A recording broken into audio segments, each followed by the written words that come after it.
we're good. Bussin' with the boys, hanging with the fellas, betting on a game. No woman's gonna tell us what to do, and I've been over here just drinking beer and making that noise. Baby, I'm hanging with the fellas, bussin' with the boys. Bro. Ladies and gentlemen, welcome into another episode of Bussin' with the Boys. This is episode 395. Now listen, in the NFL news, Deshaun Watson has been named QB1. Cleveland Brown fans don't seem happy about it. Do we want to shoot her? Are we happy about it? Are we happy about it? We're going to find out on this episode. Also, big title for you right here. Put it in bold for you, ladies and gentlemen. College football is broken. We will get to that on this show along with Kirk Herbstreit. Maybe another headline. Go ahead. Will and Taylor are going back to college football. Another headline. I'm game. I'm absolutely game. Bussin' with the Boys is presented by FanDuel Sportsbook, America's #1 sportsbook. You can literally taste the football in the air, but don't forget the MLB season is in full swing. Every Tuesday is still Dinger Tuesday. FanDuel lets customers choose their own reward every Tuesday to use on home run bets. So tell us how you're going to play your game. You can drop a bet reset and get a little refund on your wager if your bet loses, or you can scoop a 50% profit boost token and season your bet with a few new extra bucks if you win. Make your choice and the reward will be ready to use on your next home run bet. Visit FanDuel.com/Bussin to choose your reward for home run bets every Dinger Tuesday. Play ball with the home for home runs on FanDuel, an official partner of the MLB. That was a great read. Thank you. Because that read right there is a reminder that there are still deals in the MLB world, because we all know the blood is boiling. We're in future season. Right. For yes. college football. This morning as I was for the walking, NFL, it's coming. I'm rocking my 5-week-old and I'm sitting there and I have like one headphone in. I've kind of really evolved as a father since I got the headphone in. I'm listening to some stuff and I come across this thing all about college football. And it's just Auburn pregame speeches, Florida pregame speeches. And it's just like the juice is in the air for college football that essentially kicks off this weekend. And I could not be more excited. Did you scroll and did you see my tweet for week 1 where I wrote in my journal last night? No. Like, can Clemson actually create some chaos in week 1 in Death Valley? You want my answer or you want to wait till Wednesday? Yeah, I mean, we could break this down with Josh, but it's more of like a question in my head. Yeah. You know what I mean? Like you're writing gifts to Santa. You're kind of like just writing thoughts down. Like, man, it seems like a no-brainer that LSU's just going to kick it off and they're going to be at full force. Right. A top offense in the country with Lane Kiffin and Levitt. But what if Dabo Swinney in the A-gap? Right. Staring down the barrel of do-or-die season. And? Bunch of nobodies. What if they just cause chaos week 1 of college football? And you look back at 2011, the last time they were not preseason ranked in the top 25, what'd they do? Taj Boyd. They go and win the ACC. They get after it. They go win it all. Right? Won the Natty. And they won the Natty that year. And look, Spin Zone, tinfoil hat. Tinfoil hat. We're drunk. Taj Boyd was the QB. Yeah. But now Taj Boyd is the QB coach. Oh. And that OC is now back for a second stint, and it is his first year. It's his first year, second Something stint. to think about. When he got hired in 11. All things to say. That's when they ran in the table in the ACC. All things to say. Thank you, FanDuel, for giving us a reminder that there's other sports going on as well. And every Tuesday is Dinger Tuesday. We need to scroll back up, Sherm. I need to scroll back up because we got tier talks. And one of our biggest things we talked about, to the tier talk. The first thing we're going to hit, and we had a question about it in our tier talk. And again, if you want to be featured on the show of Bussin' with the Boys, engage in the comment section. Use a hashtag tier talk for a chance to get on the show. And we have one right here, which is we can't wait to talk about it. We can't wait to talk about it. But Deshaun Watson now being named QB1. We have one here from Mike Yannick. Should the Browns cut ties with Watson, even with the cap hit, or just bench him for the year, taking up a roster spot? Parentheses, my opinion is cut ties. Hashtag tier talk. Now, that was 8 hours ago? He's now been named That's QB1. 8 hours from when the screenshot was taken. That was posted 8 hours later. A screenshot was taken. And so we don't know when that was put out there. But he's writing in his diary. Right. Monken's already come out, put his hand up and says, hey, think what you want about this, but we have Deshaun Watson. That's our QB1. That's the guy that's going to lead us into battle week 1 of the NFL football season. Meanwhile, Shedeur Sanders fans are sitting back and they're punching air right now. Do you want to go first? You want me to go first? What are we talking about exactly first? Are we saying should Deshaun Watson be QB1? Or are we going to talk about his press conference where he had zero awareness? I think we just put that in the ether right there. Deshaun Watson had a press conference about getting booed by the fans and had zero awareness during his statement. We all go with that? Bad feel presser, good about that? bad presser, Tough bad presser. answer. To me, that's like if you're in a room with your boys or your PR team, whatever it is. That's something you say because you're fixing your ear. Number one, don't be fixing your earring when you're about to make it personal because he Right. made it personal. Yeah. And you can't make it personal on the national That's like stage. taking off your shirt before getting in a fight. Like you already know what you're about to do. You got something. You got an action. Okay, we're gonna do this. This is what we're gonna do right now. But if he says that conversation to his boys in a private room, I get that. I get that it's personal for him. Yeah. But once he finishes, his boy needs to be like, don't say that at a press Yeah, conference. exactly. Don't say that at a Don't press you conference. dare say that. This team, everything you just went through legally, all the accusations, everything that just happened with you, and $240 million that they just paid Fully you, guaranteed. and the way you played 6 or 7 games a year for those first 3 years of Cleveland, and then you've just been on a hiatus tearing your Achilles. Yeah. You haven't really done nothing for the organization. And this passionate fan base, don't you say that Don't you at say a it. presser like that. You lock that shit in. Can't have it. Because of you, people like Kirk Cousins less because Kirk Cousins made it cool to have a fully guaranteed contract. Yeah, yes. And now you're sitting here and the Browns are upset with you. Yeah, you tore your Achilles. Nobody wants to get hurt. Nobody should ever wish that somebody gets hurt. Good. Put that in a bow. That's now done. But we had stuff off the field Yeah, that came out, lot. right? And so fans are probably like, we don't want that. And that's okay for them to have that opinion. And D-Watt also, they didn't boo you because you tore your Achilles. They were booing you because you were just playing some bad ball. And I'm just being your boy and telling you, don't Right. get upset. I'm just telling you because you cannot say that when you go out there on the presser. Look, I mean, bad news for him is we weren't sitting in that room with him. Yeah. There's some other guy going, Dan, probably shouldn't have said that. There's a yes man sitting next to him and be like, yeah, man, that shit is. I mean, you that's got to let fucked up them that know they what booed time you it like is. that. You got to let them know what time it is. And truly, the time is you just need to fall back. Fall back. Or have you to just do it. say like, look, I haven't played good ball. Like yeah. I gotta play I get better. this preseason game that the performance I just put on, I sucked. Like I need to earn this trust back because the organization, thank God for the owner. You name him. You talk about Munkin giving me opportunity. Like I got to earn my shit back. Yeah. And I didn't do that out there today. And the fans, yes, I remember them booing me when I tore my kid, but that's because I was playing some bad ball. And now that they're over $200 million deep into your boy, deep into me, pause. No pause. No keep pause. going. You just keep no going. pause to the presser. I've got to play to that level of pay Right. because that's what you guys expect. You guys pay me. I need to play to that level, and I got to get better. And I'm not doing a good enough job right now.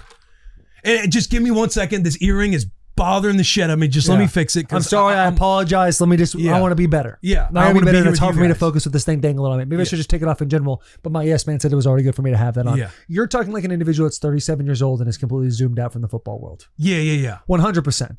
For us to go into a football facility and talk to any of these guys and say, hey, fall on the sword about how you played and say that you have to be better.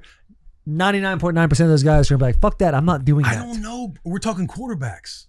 I know. The but- quarterbacks who yeah. operate at that level, you're a starter in the league. You're learning. Like Shadur's gotten a lot better. Shadeur did a Doing 7-minute interviews and everything else. It's Shadeur did a like, 7-minute press conference after he went 14-17 with a touchdown and a pick. 7-minute I still press enjoyed conference. it. I still love it. enjoyed I it. think I'm like pro Shadeur, which gets back to Matt on cutting like thoughts on NFL players. No. The next one. Just go back to the other one. Should they cut ties with Should they cut Deshaun with Watson or Deshaun should Watson? they bench Yes. him? His thought is cut ties. Now we know he's QB1. That's not an option. Right. Because I'm sitting there, it's like if he's not going to be the starter, because Shadeur could easily be the starter of this team, it's like, man, I know you're taking a massive dead cap hit, Right. but you're also the Cleveland Browns. Like if you're up top, there's no more 1 year, 2 year plans anymore. It's Yeah. like, let's just do away with the luggage and let's bring this 1 2 year plan, maybe 5 7.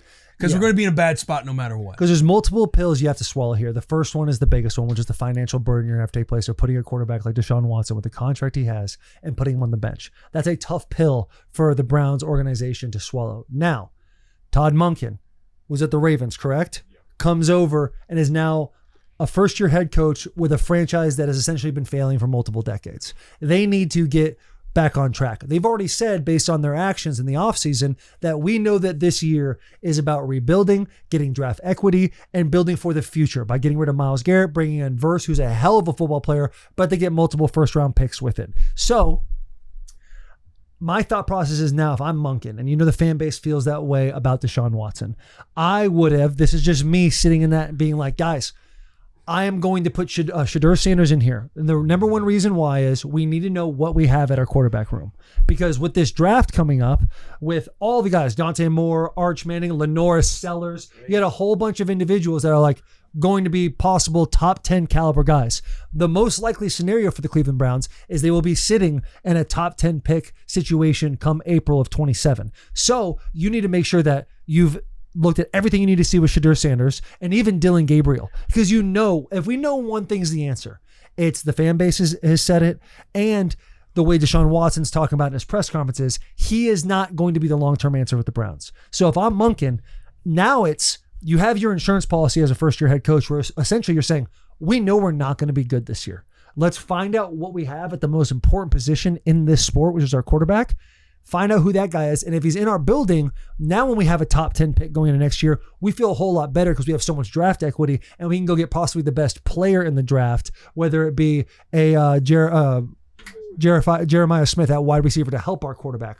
Or you answer the question, you need a quarterback. Now you have a slew of guys. By giving him a start for the full year. By giving him a start for the full year.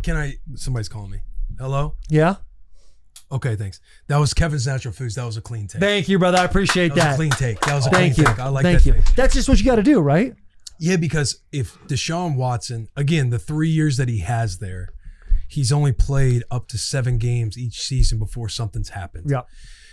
And if he plays bad, like coming out of the gate, we're all sitting here. It's going to be just an I told you so moment nationally. Like he's got to play at an elite level on a Browns team that right now isn't going to be competing in the AFC North. Yeah. Do you think that's why they're doing it though? Like, hey, we'll throw Deshaun out there. We're paying him $230 million.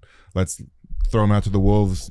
He'll get chewed up, spit out, and then we can put in Shedeur. Then we can put in Dylan. But could if be a likely scenario. Can I just tell you like what kind of the quiet thing out loud for the NFL?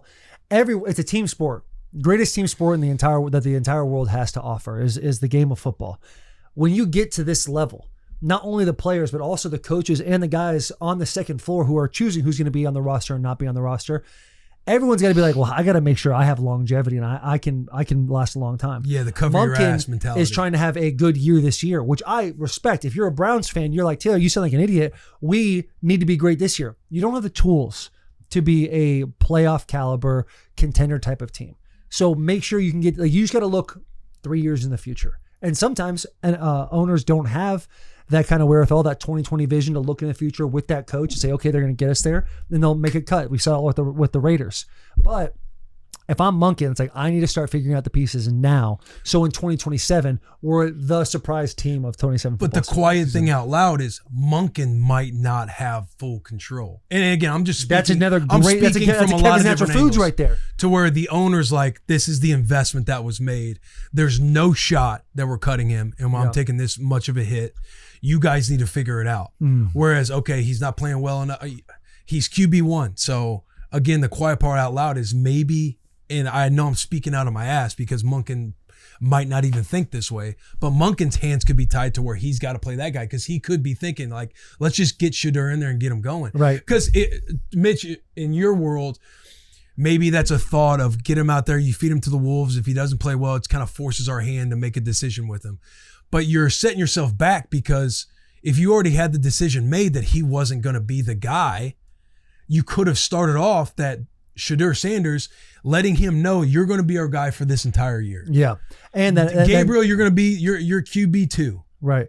That instills confidence in Shedeur. Yeah. That makes the team rally behind Shedeur and all the things you need from a morality standpoint, getting guys to come together. Yeah. That's what you need in that situation. Unfortunately, that's a great Kevin's Natural Foods take by you, is that we got to live in the world of Monken doesn't make all the rules. There's probably somebody sitting there going like, we're paying him that much. He needs to play. And cash is still king when it comes to truly any profession that we do right now. I don't know if it's devil's advocate, but this is Deshaun's last year. So like, if it's out of Monken's hand, it's like, well, this is his last year anyways. Let's just kind of carry him on the team for however long. Like, I don't know. I can see both sides. Yeah, but if you're a first year head coach, you didn't make the decision to get Deshaun Watson. You weren't a part of that strategy at all as a team. So you're sitting there being like, I'm sure they've probably seen more from Deshaun Watson that they're like, but that could just be the simple answer. Is that right now we just think Deshaun Watson's the better quarterback to get us going. I think if like last year, obviously the Raiders fired Pete Carroll after his first year, but like, I think as a head coach, you have like a year and a half like buffer. Say they win 5 or 6 games, I feel like that's a good season for the Browns. Like, it just depends how the whole operation is working. Yeah. Like if they feel good about Monken, like, and again, the optimistic spin of it as Deshaun Watson as your QB1, maybe Monken has seen enough in practice and he just had a bad game in the second preseason game. bro, he's played. Agreed. I know.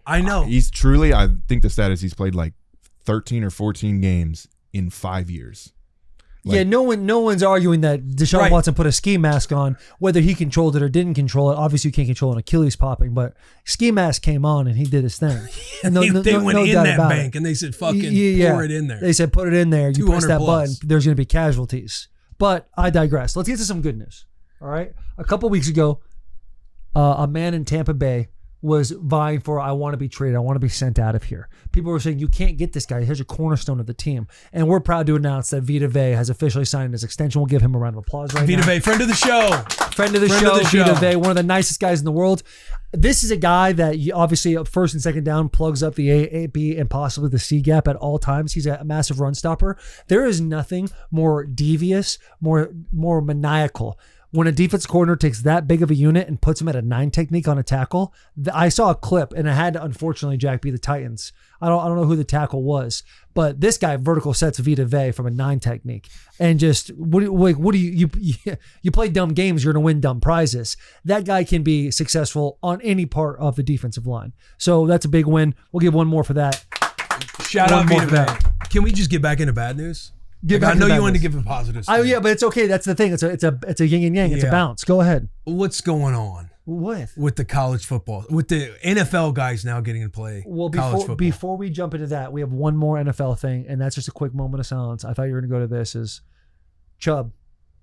This is sad news. This is sad news. It's like not sad news. Like don't cry because it's over. Smile because it's happened. That's what the quote I was thinking. And you Clean look take. at this individual and the injuries that he sustained not only at Georgia but also in the NFL. His ability to come back, the viral workout videos that we were able Where to he's, like, see of him, squatting 600 plus. literally putting an entire double wide home on his back and doing it for multiple reps. Like this guy is an absolute freak. So to Chubb, we appreciate everything you've done for the game of football. You're a big reason why we love watching the game of football. So thank you to all that. Now, Should we go Go moment ahead. of silence? yeah, For Nicholas I think so. Chubb? Gentlemen, hats off, please.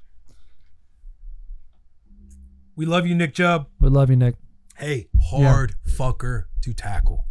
Yeah. Hard fucker to tackle. Yeah. I'll be on the Titans. I was out there for a few plays.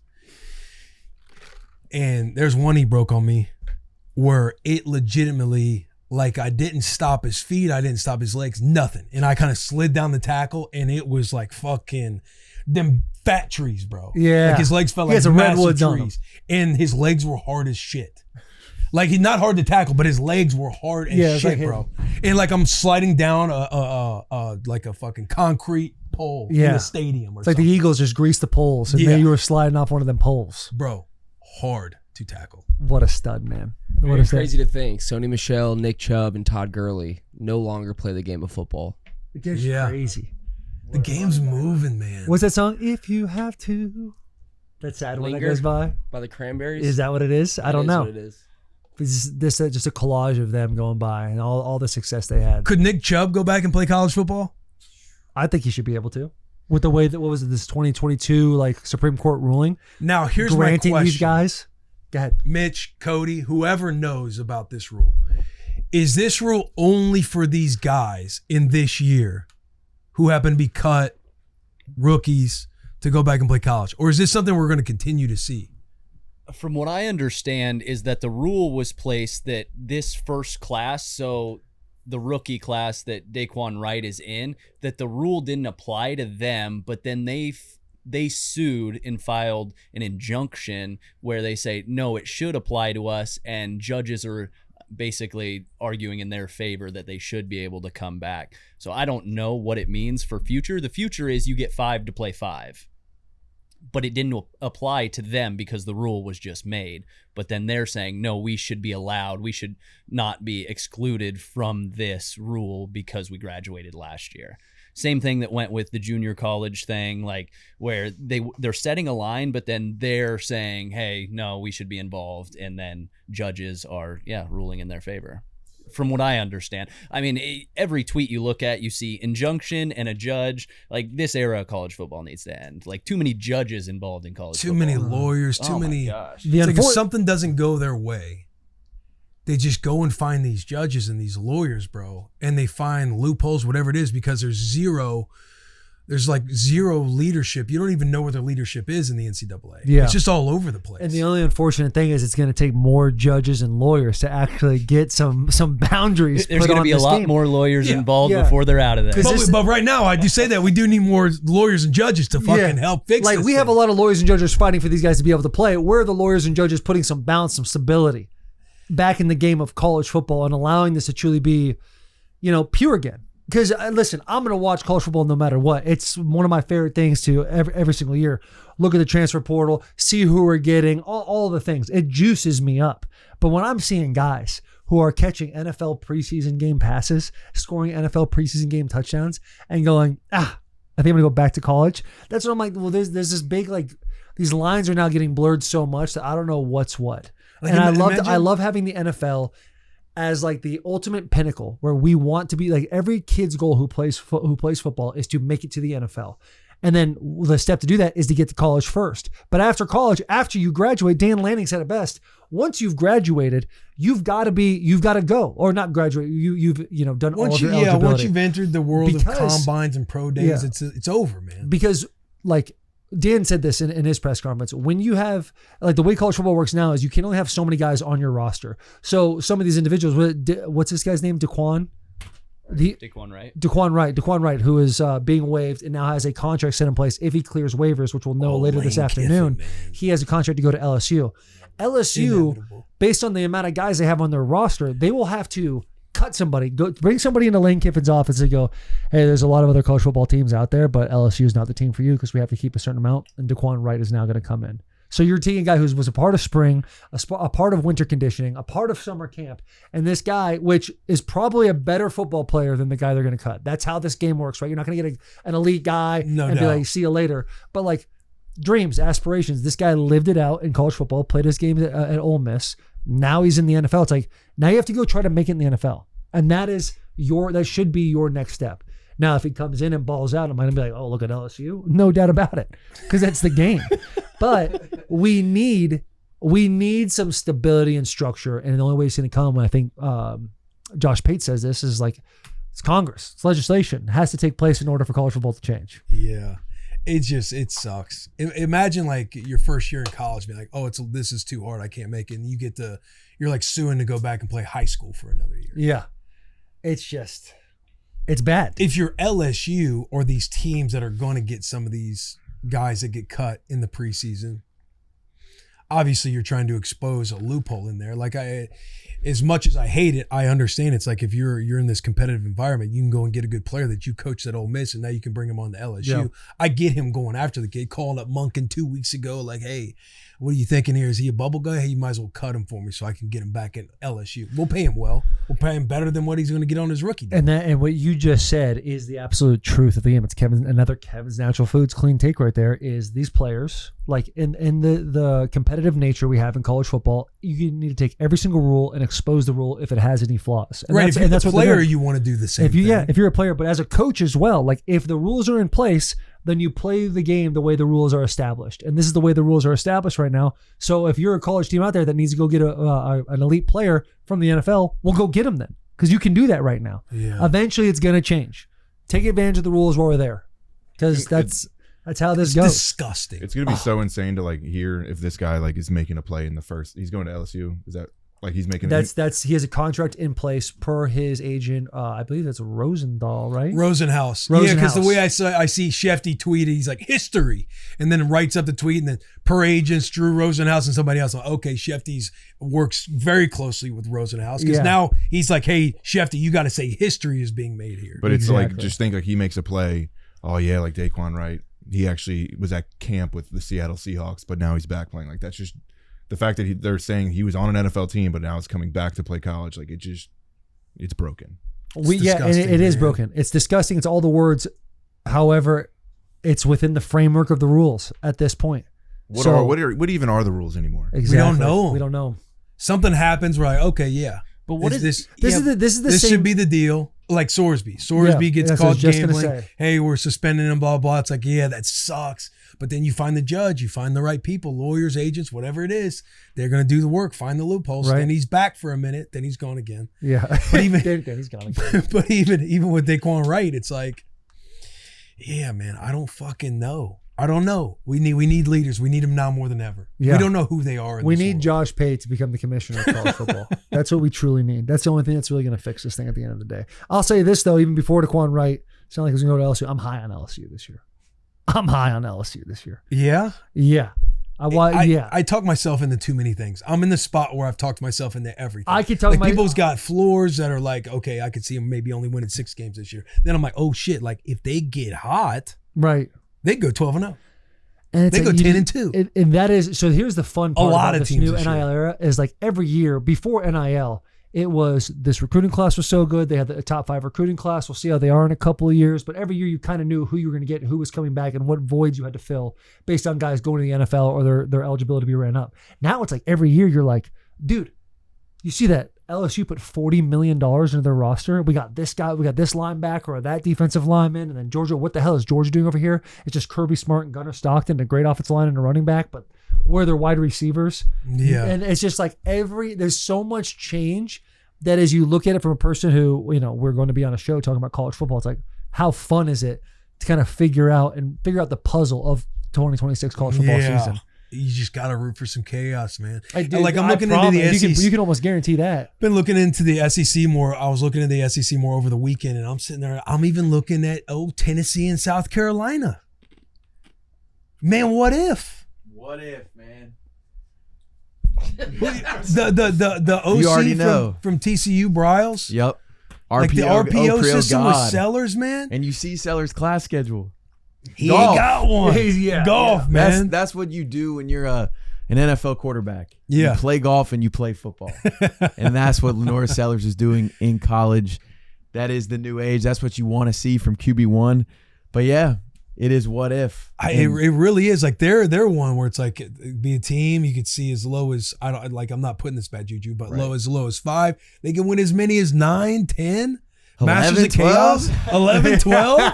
We're at that time of the year. Tennessee is it Faison? Faison Brandon named the starter today, which is huge because GMAC was going to be a really boring brand of football. But true freshman, kid is a specimen. With Heupel, one of with the better Heupel. offensive QB minds in the game. Yeah, and with David Gabriel George, the high school player that's getting crazy screen time. I mean, they're broadcasting so many of these high school games on primetime networks now because you got, DGG, you got Luke Bryan's son, Bo Bryan, who's playing. Who is... I seen Luke Bryan. Is this the I saw a running clip back? of Luke Bryan. Yeah. Kind of With nice. Manning? who plays for Baylor. Yeah. Oh, seeing those Marshall clips. Manning and DGG on the same team. So, I'm excited for the season. I said it a couple weeks ago, not a lot of expectation, but now that we have Faison Brandon, he's going to be an electric guy. And then you go fast forward next season, Faison Brandon, DGG comes in. Hey, don't go to next season. I know, even, but even you with get Tristan Keys too. I mean, that could be a 3-headed monster. But slow down. Like returning offensive line, you got this running back that's a stud. And another thing that went under my nose is Jim Knowles. Jim Knowles, yeah. We hope the defense is going to be electric this year. That's a big one. Yeah, he's our D coordinator. Was it Ohio State? Ohio State, took Penn the money State. at Penn Yeah, State. Penn State, yeah. Took the money at Penn State because coming off of a Come on, number 1 Natty. defense. Come on, Yeah. Natty. Goes to Penn State. God, it's gonna be a great year. It's going to be a phenomenal year. Phenomenal. Should we get into some roast spicy tier talk, fellas? Yeah, let's just switch the mood. Let's into get some to the spicy mood. tier talk. Roast spicy tier. Favorite anniversary presents, and then clump in the fast pre-production meeting by Sherman Young. Clump said, "You got the best one." He says that, but what he's saying, I'm not coming up with nothing. I'm not reinventing the wheel. What is I'm it? just going tried and true. There's a framework out there to help you shop for your anniversary every year. Marriage, anniversary, gifts. I'll just type this in for you. Google. Hang on, by year. Wedding anniversary gifts by year. There's stuff you can look at, or it's like in the early years. Like this could be tier 1, just means year 1. Paper, something themed around paper. So what I did is Oh, I hate that I am forgetting his name, but the artist that we use for our wedding song, Diamonds Are Twine. Ryan Hurd. Ryan Hurd. Shout out, friend of the show. Friend of the show. So knowing that paper was the theme in year 1, I hit up Ryan, and Ryan wrote the song lyrics for Diamonds Are Twine. I got it framed, and that's the paper gift for year 1. Beautiful. Year 2, let me see here.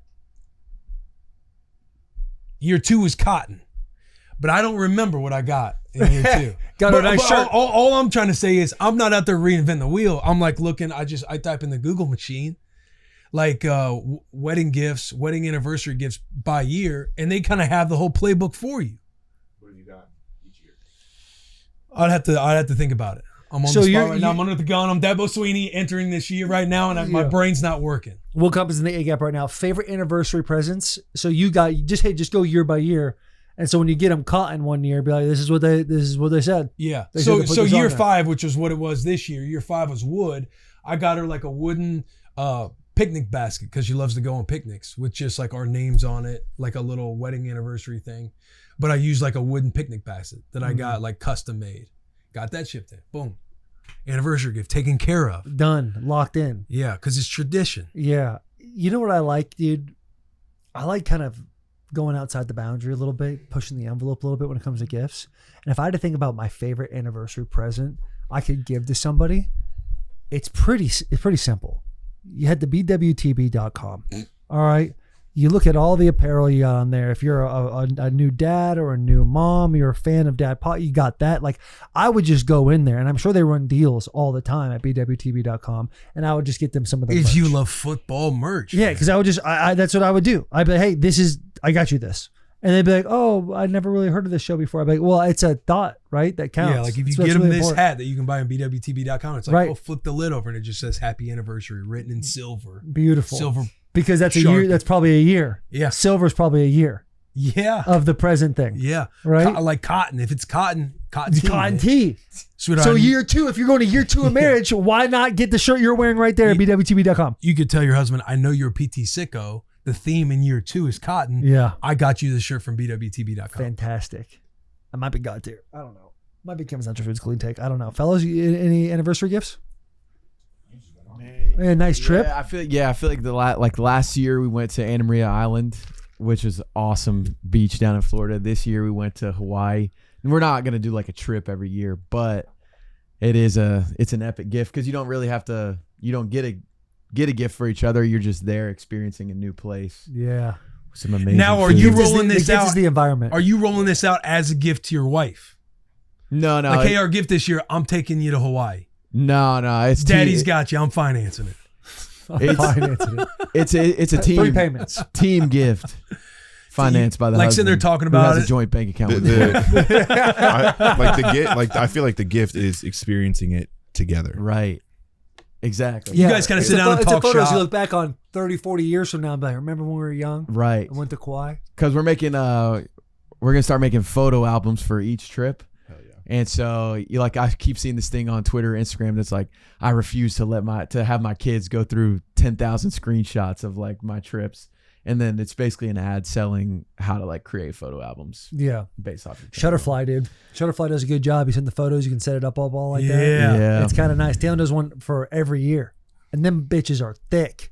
Those books are crazy. We started one last year. Yeah. Dude, I'll have to show y'all because for Sitton's birthday, it's in January, or like our anniversary, like I've made these poster boards of just like the top 1 or 2 photos from every month.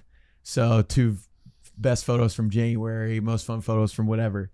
And if it doesn't look like a 6th grade science project when you like are doing your poster board, you're presenting Just a trifold. because y'all seen my handwriting. Yeah. My handwriting's horrible. And it's just, you picture my handwriting in just 2025 massive size 72 font on the poster board. That's it, so like funny. it looks like our kid that we don't have like made the poster board. Well, like the last 2 years for Brooke and I just made like a video from like all of the videos and stuff we have from the past year. Kind of like how you did your New Year video. Yeah. Like, just kind of like that, but like, and then like, hey, here's the gift. Yeah. Mitch is making one of those like hype edits for Yeah. Brooke. that he Yeah, does yeah. with the quarterbacks. Friday Night exactly. Lights music. Yeah. That actually. Now are you badass. handing her like a hard drive to it? I just kind of like, Or you just airdrop her, hey, turn on your airdrop. I got a gift for you. I truly just like text it to her, like, and then like make sure we watch it together. But she loves them. So Text her the video. You put happy anniversary. Let's watch this together. yes, That's beautiful. like I'll text Actually, it to her that's when really we're together. Like we're literally sitting next to each other. Like, here, I want you to have this. You ready for my gift? Open up your phone. Exactly. Just spend 10 minutes trying I'm to just saying share. it works. Yeah. It Try to works. screen share with the TV, but just give me a minute. Just Yeah, I think focus I on it. actually this year I think I did AirPlay it to the TV. Well, there you go, dude. You sit there and just smile. Remember that? Yeah. Beautiful time. Anybody out there watching or listening, if you got some tips for the boys, drop them in the comments. Absolutely. We feeling good, fellas. We feel pretty solid. Yeah, I mean, this episode with Kirk Herbstreit, It's absolutely incredible. it's a must listen. It's must listen. Before we do get out of here, though, I do want to mention that Ripping with the Boys is up and running. We just finished our second stream of all time. Community is growing. Cards are being given away Monday through, it feels like Sunday. I feel like 7 days a week we're doing giveaways right now. Community's growing. So juiced up on that, 7 p.m. Central Time on Sundays. If you want to check that out live, always giving it away. And then also for the dads. Also for the dads, but the reminder on massive announcements for Bussin' with the Boys. Our Tailgate Tour is official. We're heading to LSU, Tennessee, Nebraska, Texas Tech. Be on the lookout for how that's going. I want to say it is LSU, Clemson at LSU week 1. Yep. We got Texas at Tennessee week 3. Indiana at Nebraska week 6. Texas Tech. Do we know the week? I think it's either Utah or I think Friday. it's ASU. Arizona State. Arizona State. Arizona State at 7? Texas Tech. Friday night. Friday night game. Friday night whatever that lights. is. And then other massive news. Uh-oh. We're officially partnered with Ford and Jack Daniels. Let's fucking go, dude. American made. We're officially built Ford tough, dude. We're part of a brand that was just started in the great state of Tennessee where we reside. What a time to be alive. Built Ford tough, like that just kind of just sounds. That's it just rolls way off too the cool. tongue. You got to It's go way get that too car back, Will. I know, Hey, go yeah. Go snipe that truck from the old man. Yeah. Yeah. Sorry, Dad. Just don't even tell him, dude. Just drive there, grab it, and go. And just get him like a 03 Ford Ranger. Yeah, he'll love Used. that. Those cars are sick. 280,000. Yeah, Hell Ford Rangers bro. do rip. That's the one I wanted to rock in high school. I love that. One last thing. Futures of Locker Room starts this week. Starts this week, Wednesday. Shit. Yeah. Football season's back, dude. Except for Tuesdays. We still get Dinger Tuesdays if you guys are wondering on Fantasy Dinger Sports. Tuesdays. Dinger Dinger today. Tuesdays still going. But football week 0 is this weekend. Locker room's coming with Josh Pate. The Futures episode, all of our future bets. Wednesday evening, right? Yeah. Wednesday evening. We got somebody visiting the shop today. We're going to have more big news next week. Got a new editor? Got a new Matt? editor. Shout out, Yeah. Matt. A lot of shout outs on this pod. A lot of shout outs. A lot of good pod. vibes. A lot of good Yeah. momentum going into the football Continue season. with Peter. And it'll continue. The vibes will continue with Peter. Yeah, that was a you guys great will love transition. Peter. Yeah. Peter's around. He's ripping and rocking the entire time. Took him a minute to get settled. Yeah. He breathed- was a little all over the place for a little bit, but my God. He what a huffed and beautiful puffed dog. into the mic a little bit, but Yeah. he's a good boy. Nothing better than Yeah, he's the best boy. Yeah. that yeah. noise a dog makes and they just kind of sniffing on you like that. That's kind of the best. Big hugs, tiny kisses. Enjoy this. Please subscribe. All right, we interrupt this episode to bring you Neutral. Neutral tastes great. So much better than anything else I've ever tried out there. It's made with real vodka and real juice. That's what makes it taste delicious.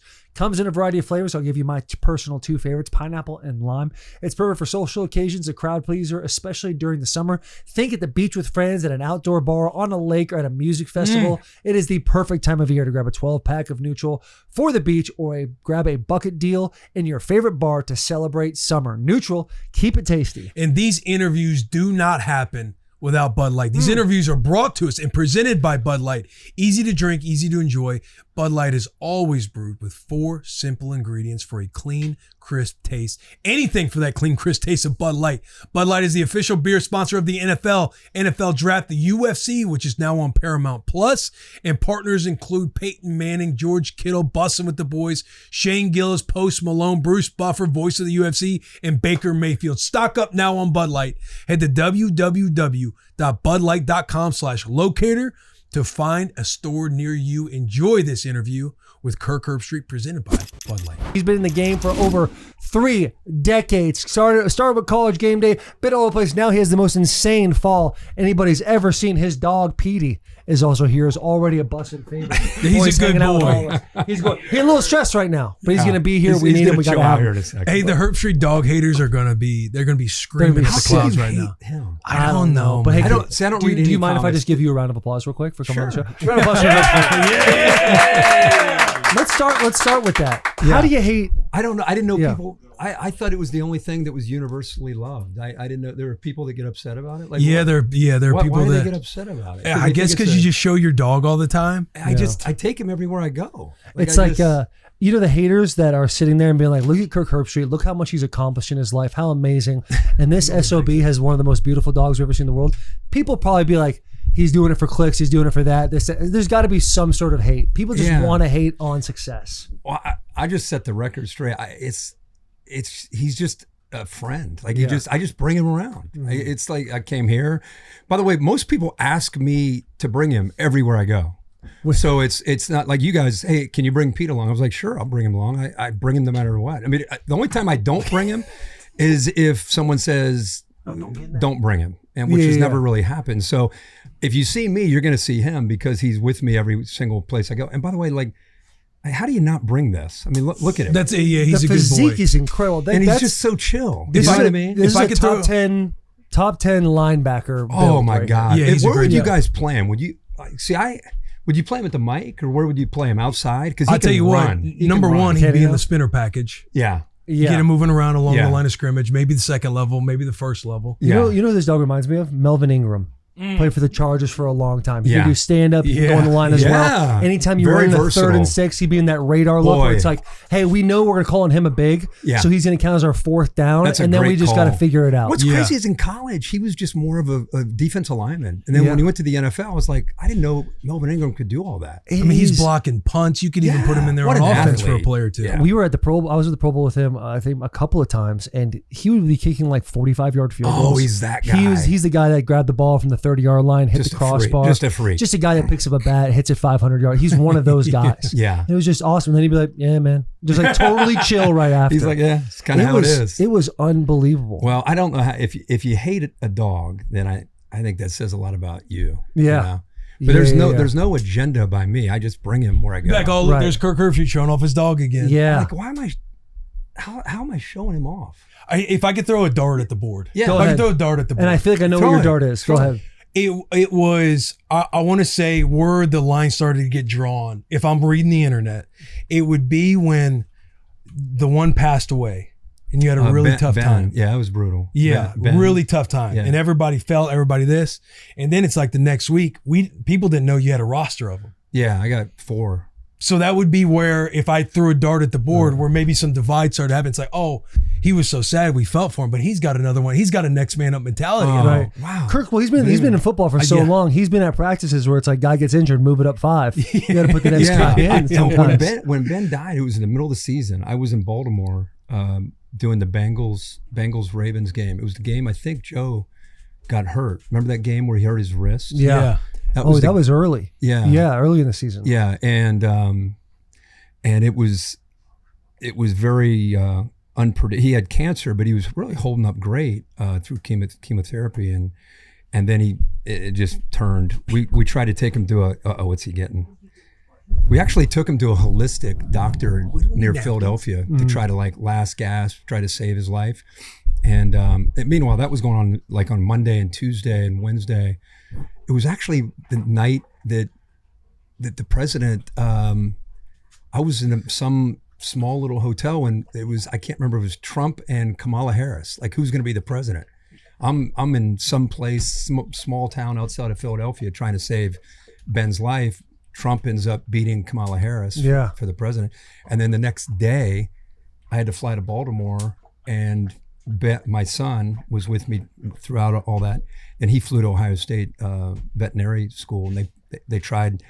They're like, we got to put him down. And so I had to FaceTime with my son and with the vet. So your son's at the vet. He FaceTime you to Yeah, watch them put him down. Not to watch, but to say goodbye, basically. God, Because that's you got brutal. to understand, my dogs are like family. Like I treat them like people. You know, like they're not dogs to me. And so it was very tough. That was a very tough thing. But the next game we're doing LSU Alabama. So I did Ravens Bengals Thursday. I fly home on Fridays when my son was at Cincinnati St. Xavier, go to his game, and then I'm like, I think I'm going to bring one of them with me because I don't want to be out there by myself. So I was like, because by then I'd gotten kind of used to it, and I was like, I think I'm going to bring the young one, Peter, and brought him. I had no idea. He's 12 months old. I had no idea. Go down to Death Valley, one of the wildest scenes you can imagine. That was his way of getting broken in, was Alabama at LSU. And Great debut. Place is going absolutely bonkers pregame. You know, the system, everything's going wild. He's just sitting there chilling, watching it all. So I was like, he handled it well. So we just started bringing him literally from that point on. And now most people fell in love with him. And so now they want to see him way more than me. Like everywhere I go, it's like, no doubt. Where's Peter? Like no one wants to see me.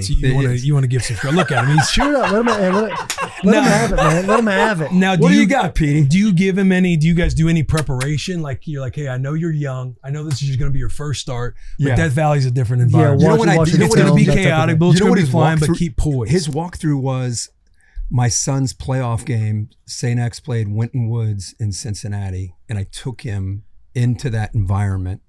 High school football in Ohio is pretty big. Yeah. It was probably 10,000 people there, and sat him up in the stands. And I was like, let's see how he acts. Completely just sat there and just didn't do anything. He's much more worked up now than he normally is. You're thinking of that. Overstimulated a little I think bit. he is a little bit. There's a lot of going boys out here on. trying to film him. But and usually pet him. he's just kind of chill. So you took him there. That was his walkthrough. And yeah, it was his walkthrough. And you're like, if he would have shit the bed there, I would have probably been like, I would have told Allie. I would have been like, a lot of other teams out there, they're going to want you. This is just not the time. exactly. This is not the time. But he's sitting there observing me like, I got a big game dog right here. How hard was that for you, that first college game day? Because it's obviously a very memorable moment. Yeah. They show a whole thing about Ben. He comes back to you, and you're essentially supposed to say a couple words. Do you have like a teleprompter? No. Or is it just from the heart? From the heart. Because watching you break down, I'm watching it. I think I even texted you. I was like, dude, oh my God. The hardest thing I had to do was the voiceover for the piece that they did. If you go back and watch that was because if you read the wording, I didn't write the piece. Ryan McGee did. Ryan McGee in GameDay asked if he could write a piece, just his perspective on what kind of Ben meant to the college football community. So and I'm sitting there reading it, and it was I just FaceTimed him the night before, and I'm sitting there reading this. It took 30 takes. Like I just couldn't do it. Every line was just, so then I had to tag it. I don't even remember that actually. I remember doing the voiceover for the feature, but I don't remember tagging it. I don't, but whatever I did, it just was just no we've never, thank God, your show, you're not going to do teleprompter, right? No. Yeah, we've never done teleprompter, and thank God, I wouldn't know what to do with a teleprompter. I'd be terrified. Teleprompter. Just reading in general for me is just a monster. It's a monster. Yeah. Especially you mess up one word. God. Stadium Pulse gets way too loud, and you're like, everyone thinks you're an idiot. Yeah. Even more than you already Once are. in a while, promos, you can read and get through it, but like, actually reading, like the Sports Center people, like they're reading everything that they do. When we were with Greeny on Get Up, yes, does he read it? He'll come out of commercial break, and he'll have somebody in his ear being, hey, 20 seconds, 10 seconds, and he's reading it. Yeah, as he's hearing that. You can tell he's changing pace because he knows he's a little fast or a little slow. And then he gets right into it, and you're looking up at the cameras that have the screen showing what's on TV. You see it. And it pans as soon as he's done talking. It's like, he has his glasses off perfectly in the amount of time. It's like, dude, that is a true professional. He's a pro. And again, he is a studio pro because no matter what the sport, he grew up in Sports Center, he can do all that. The guys that blow me away, and I'm sure Greeny could do this too, like Mike Tirico, the three guys that I'm just like, they're aliens. Mike Tirico, Chris Fowler, and Reese Davis, because they don't use any teleprompter. And all they're looking at is like the way we're looking at these cameras. They're just cameras, and that's it. And they're the point guard of all these shows. Like when you watch Mike, you just have to bow down to what he and Fowler and Reese do, because I'm in awe. It's one thing for us as analysts to hop in and have a take on a game but to be the guy that like 1 second's laughing and the next second turn to a single and lead to a heartbreaking story about, a family member of a player, and Transition in and out the right way, say the right words. Yeah. It's like I said, I'm always. Do you ever pick their brain and like try and figure out what their preparation is for that? I think they all do it differently. I think to some degree, they have to have kind of a photographic memory. I think, like they. Man, I wish I had. Because you have to understand like Mike Greenberg. A lot of times he's in a studio. You guys are in a studio. It's quiet, other than the folks that are around and working the cameras. And I mean, we're in front of 10,000 people. They're screaming, yelling. I mean, it's chaos. And just to be as smooth as those guys have always been, I just have such appreciation. And, it's like you guys playing football, watching somebody who's kind of an alien, and you're just like, wow, I don't know how they do that. Yeah. Like that's kind of how it is. The feed that comes back in those lives, like doing College Game Day, I was in Columbus with you guys, and I remember walking up being like, this is awesome. I remember waking up when I was playing at Michigan in the morning. We'd be playing like Notre Dame, would be like the first night game. I would wake up and I would watch you guys in College Game Day and be like, I wish so badly I was just there hanging out. And then I show up, we do like a couple segments.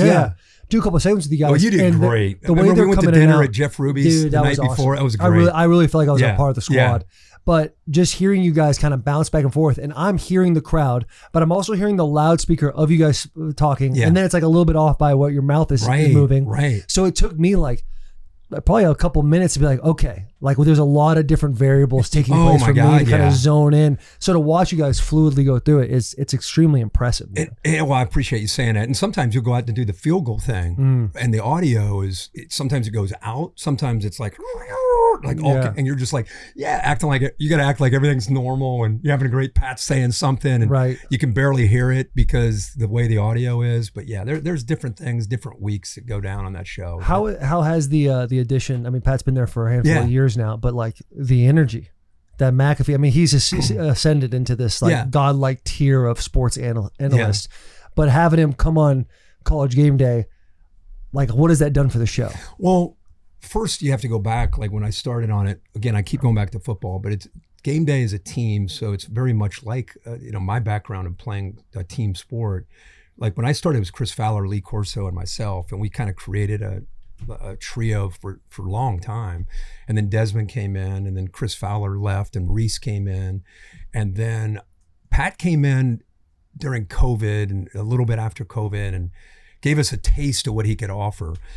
And I started to kind of become a different. I started in 1996 on the show, and I was just like 26 years old. You imagine, bro? 3 decades is nuts. But think about being 20, because I have 26-year-old twins, and I'm thinking, holy shit, I was on Game Day at my twins' age, and I'm just like blown away that I was sitting on a College Game Day desk next to Lee Corso at that stage, and I was like, I'm gonna say nothing. I'm just gonna take notes. I'm gonna be like, sir, yes, sir.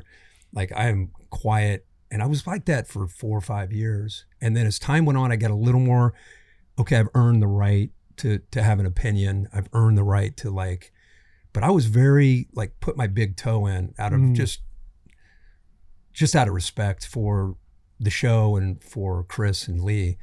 And then as time went on, I became more and more comfortable. And then when Chris left, it was almost like, and then Lee Corso had a stroke. It was like my role just almost innately changed, and I needed to voice things a little bit more, and my role changed a lot, and I became a little bit more of a leader on the show. And so I remember when Pat was like, I might do it, I might not, and he would come on for a little bit, man. I remember going to Indianapolis and sitting down with him and an ESPN executive with Pat, and just basically Lee Corso, who's the man, we don't know how much longer he has, and boy, you would be so good on the show. I basically begging him to come on the show, because you guys know, whether it's Barkley or Lee Corso or now Pat, you have to have a guy. You have to have a guy that is incredibly entertaining and natural, authentically funny. And those are very hard people to find. You can find people to talk football, but it's hard to find people who can just give you some juice, you know what I mean? Mm-hmm. And I just recognized, before Pat became Pat, I just recognized his talent. I used to go on his podcast when it was on YouTube, and I just really appreciated his timing and his humor. And I just thought, man, that guy on Game Day. So I basically begged him to come on the show, and he just finally kept coming around more and more. Then he came on the show, and then Saban came on the show. And then you got Saban and Pat together with us, me and Reese and Dez. And it's like, man, think about what we were for 20 years, like Fowler and me and Corso. And now we've almost reinvented the brand with some big personalities. And man, it's crazy. I'm approaching my 31st year, and you think you'd got to get like been there, done that. It's old. Fuck, it's as exciting.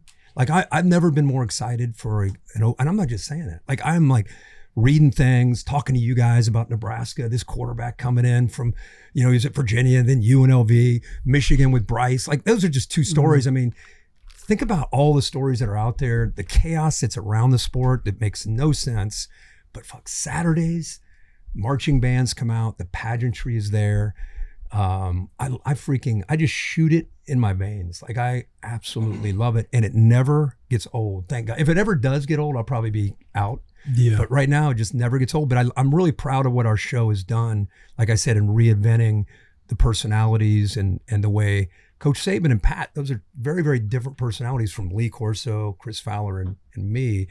But to kind of be the guy that's been through it all with them, man, I'm just stoked, fired up about where we are right now currently with the show and kind of where we're heading right now. How fun is it watching the two kind of like not polar opposites, but somebody polar like, opposites. But McAfee and also Nick Saban. Nick Saban more like old school. He's, arguably he is the greatest head coach of all time in college football coming on the show. And then you have a personality like Pat, seeing them kind of mesh. You see all the videos and stuff where you guys are at in commercial break, whether Pat's dancing, Saban's like kind of looking over like, what the fuck's going on? Saban hates McAfee. And then, And, again, that is internet driven. Like they get along great. Nick Saban is the most deferential superstar coach you'd ever imagine. I mean, he could walk in there and we get into a discussion about X's and O's, and he could very easily be like, I'm Nick Saban. Like, enough out of you. Sit down. Yeah. Let me kind of coach you up here.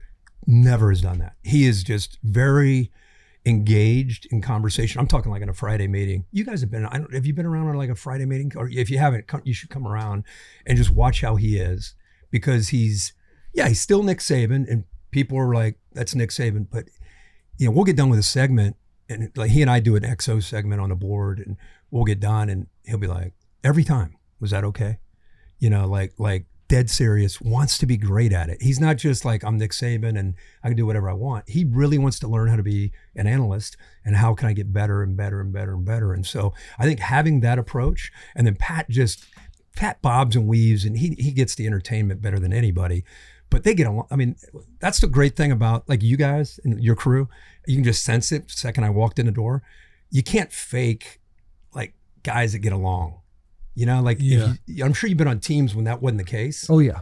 And you had to overcome it. And you still maybe, and I've worked with some folks who you're just kind of like, isn't really a fit. But when the light goes on, you make it work. And I've been so lucky on game day. It's just like you guys have here on Bussin. It's just natural, great chemistry. Guys love each other. And when you have that, to me, that's the magic of like when you guys get ready to do your show with Josh, I'm assuming the three of you get along, and hopefully, just as important, whoever your producer and the director and like the people that put the show together, hopefully you get along, because if you have that, that's when the show is going to catch fire. Yeah, it's going to be good. Yeah, like that. Yeah. What do you have any advice for us? Yeah, what would you give us? This is our first. Well, we got what, 19 days, 18 days till our first show as we're filming this right now. 18 days. Yeah. And we're not even, we don't even fully know what we're doing yet. We, if I'm being honest, we know week one will be at Clemson LSU, so we can get to me about around the this show. meeting. Give me the premise behind. You got the name? We got the name. Yeah, Bussin and Pate on campus. Bussin with Pate on campus. Okay. And Pate. Yeah. Here, so we have more Like of you're like traveling each week? We're traveling each week. So the first 2 weeks will be Clemson LSU week 1 with y'all. Great. And awesome. then Oklahoma, Michigan after that. Okay. And so our goal isn't to be with College Game Day every single day, because there's so many. How many times a year are there like, man, there's these two games all the time? And so it's like whatever one you guys don't do, it's like, oh, okay, Go to the other one. we'll go to that one. Yeah. Kind of give love to where we can go.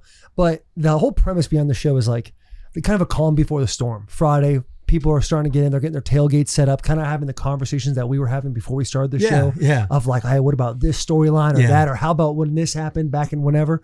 That's kind of the premise of what's taking place. And we're still putting together the segments of. Are you in a like on a set like We'll be- game day it'll would be, or are be- you in a bar? Like We'll where are be you? on. No, It'll be on a set set on like- campus. Yeah, Okay. like similar Like to Game Day would be. Similar to Okay. Game Day. Yeah, Like okay. fans can come and go check it out. Okay. But the idea is like we're gonna have like 10 things that are like at any point we can just kind of put in the show because it's only an hour. Mm-hmm. And then figuring out what is the best thing based on the week that we're going to be talking about and the storylines, we'll add these things in there. And so it's way more fluidity throughout the week of figuring out what the Well, show's because gonna be about. what's cool on Monday and Tuesdays, you guys know, you live it every day. It's old news by Friday. Right. Right. And it's kind of like encapsulating that vibe you feel on Friday when you walk out the door. You say you get an iced latte. The iced latte tastes a little colder. You got the music up a little bit louder. You're walking in the office. The hay's kind of in the barn for everybody you've listened to all week long. And that anxiety and fear of your team about to play on Saturday is there on Friday, but you got a smile on your face. You want to be around the guys that you're hitting the group chats with. Yeah. Can we get them tomorrow? We're trying to encapsulate that That's vibe cool. leading into Saturday. I love that. Because where it's like, college football at large is what the number 2 sport in all sports here in America. And you have Saturday on college football. Outside of that, you look at the big dog of the NFL, you have NFL's all week long. You have Monday night football, you have Sunday night primetime, you have Thursday night football. It's kind of all week long. And NFL's done such a great job of making it all year long. Where college is trending is how can you capitalize on making the sport as big as what the audience wants, where it's going outside Very of Saturday. underutilized. Yeah, right now. yeah. Diving in on Friday, It's starting to great. do things where the NIL and everything is moving with college football. You definitely see where there's going to be steps towards figuring out how to make it an all year round thing because pieces are moving at all times with coaching changes, guys hitting the portal. But I know with this show, it's just encapsulating everything you start to feel on Friday leading into Saturday. Well, I think that's awesome. And I would just say, first of all, congratulations on this opportunity. I think you guys are going to, I think you're going to crush it. And I think your instincts about the NFL has done such a good job. I mean, I went to a uniform unveiling of the Titans a few months ago at the Pinnacle. And I'm like, this is insane. It might have been March or April, whenever it was.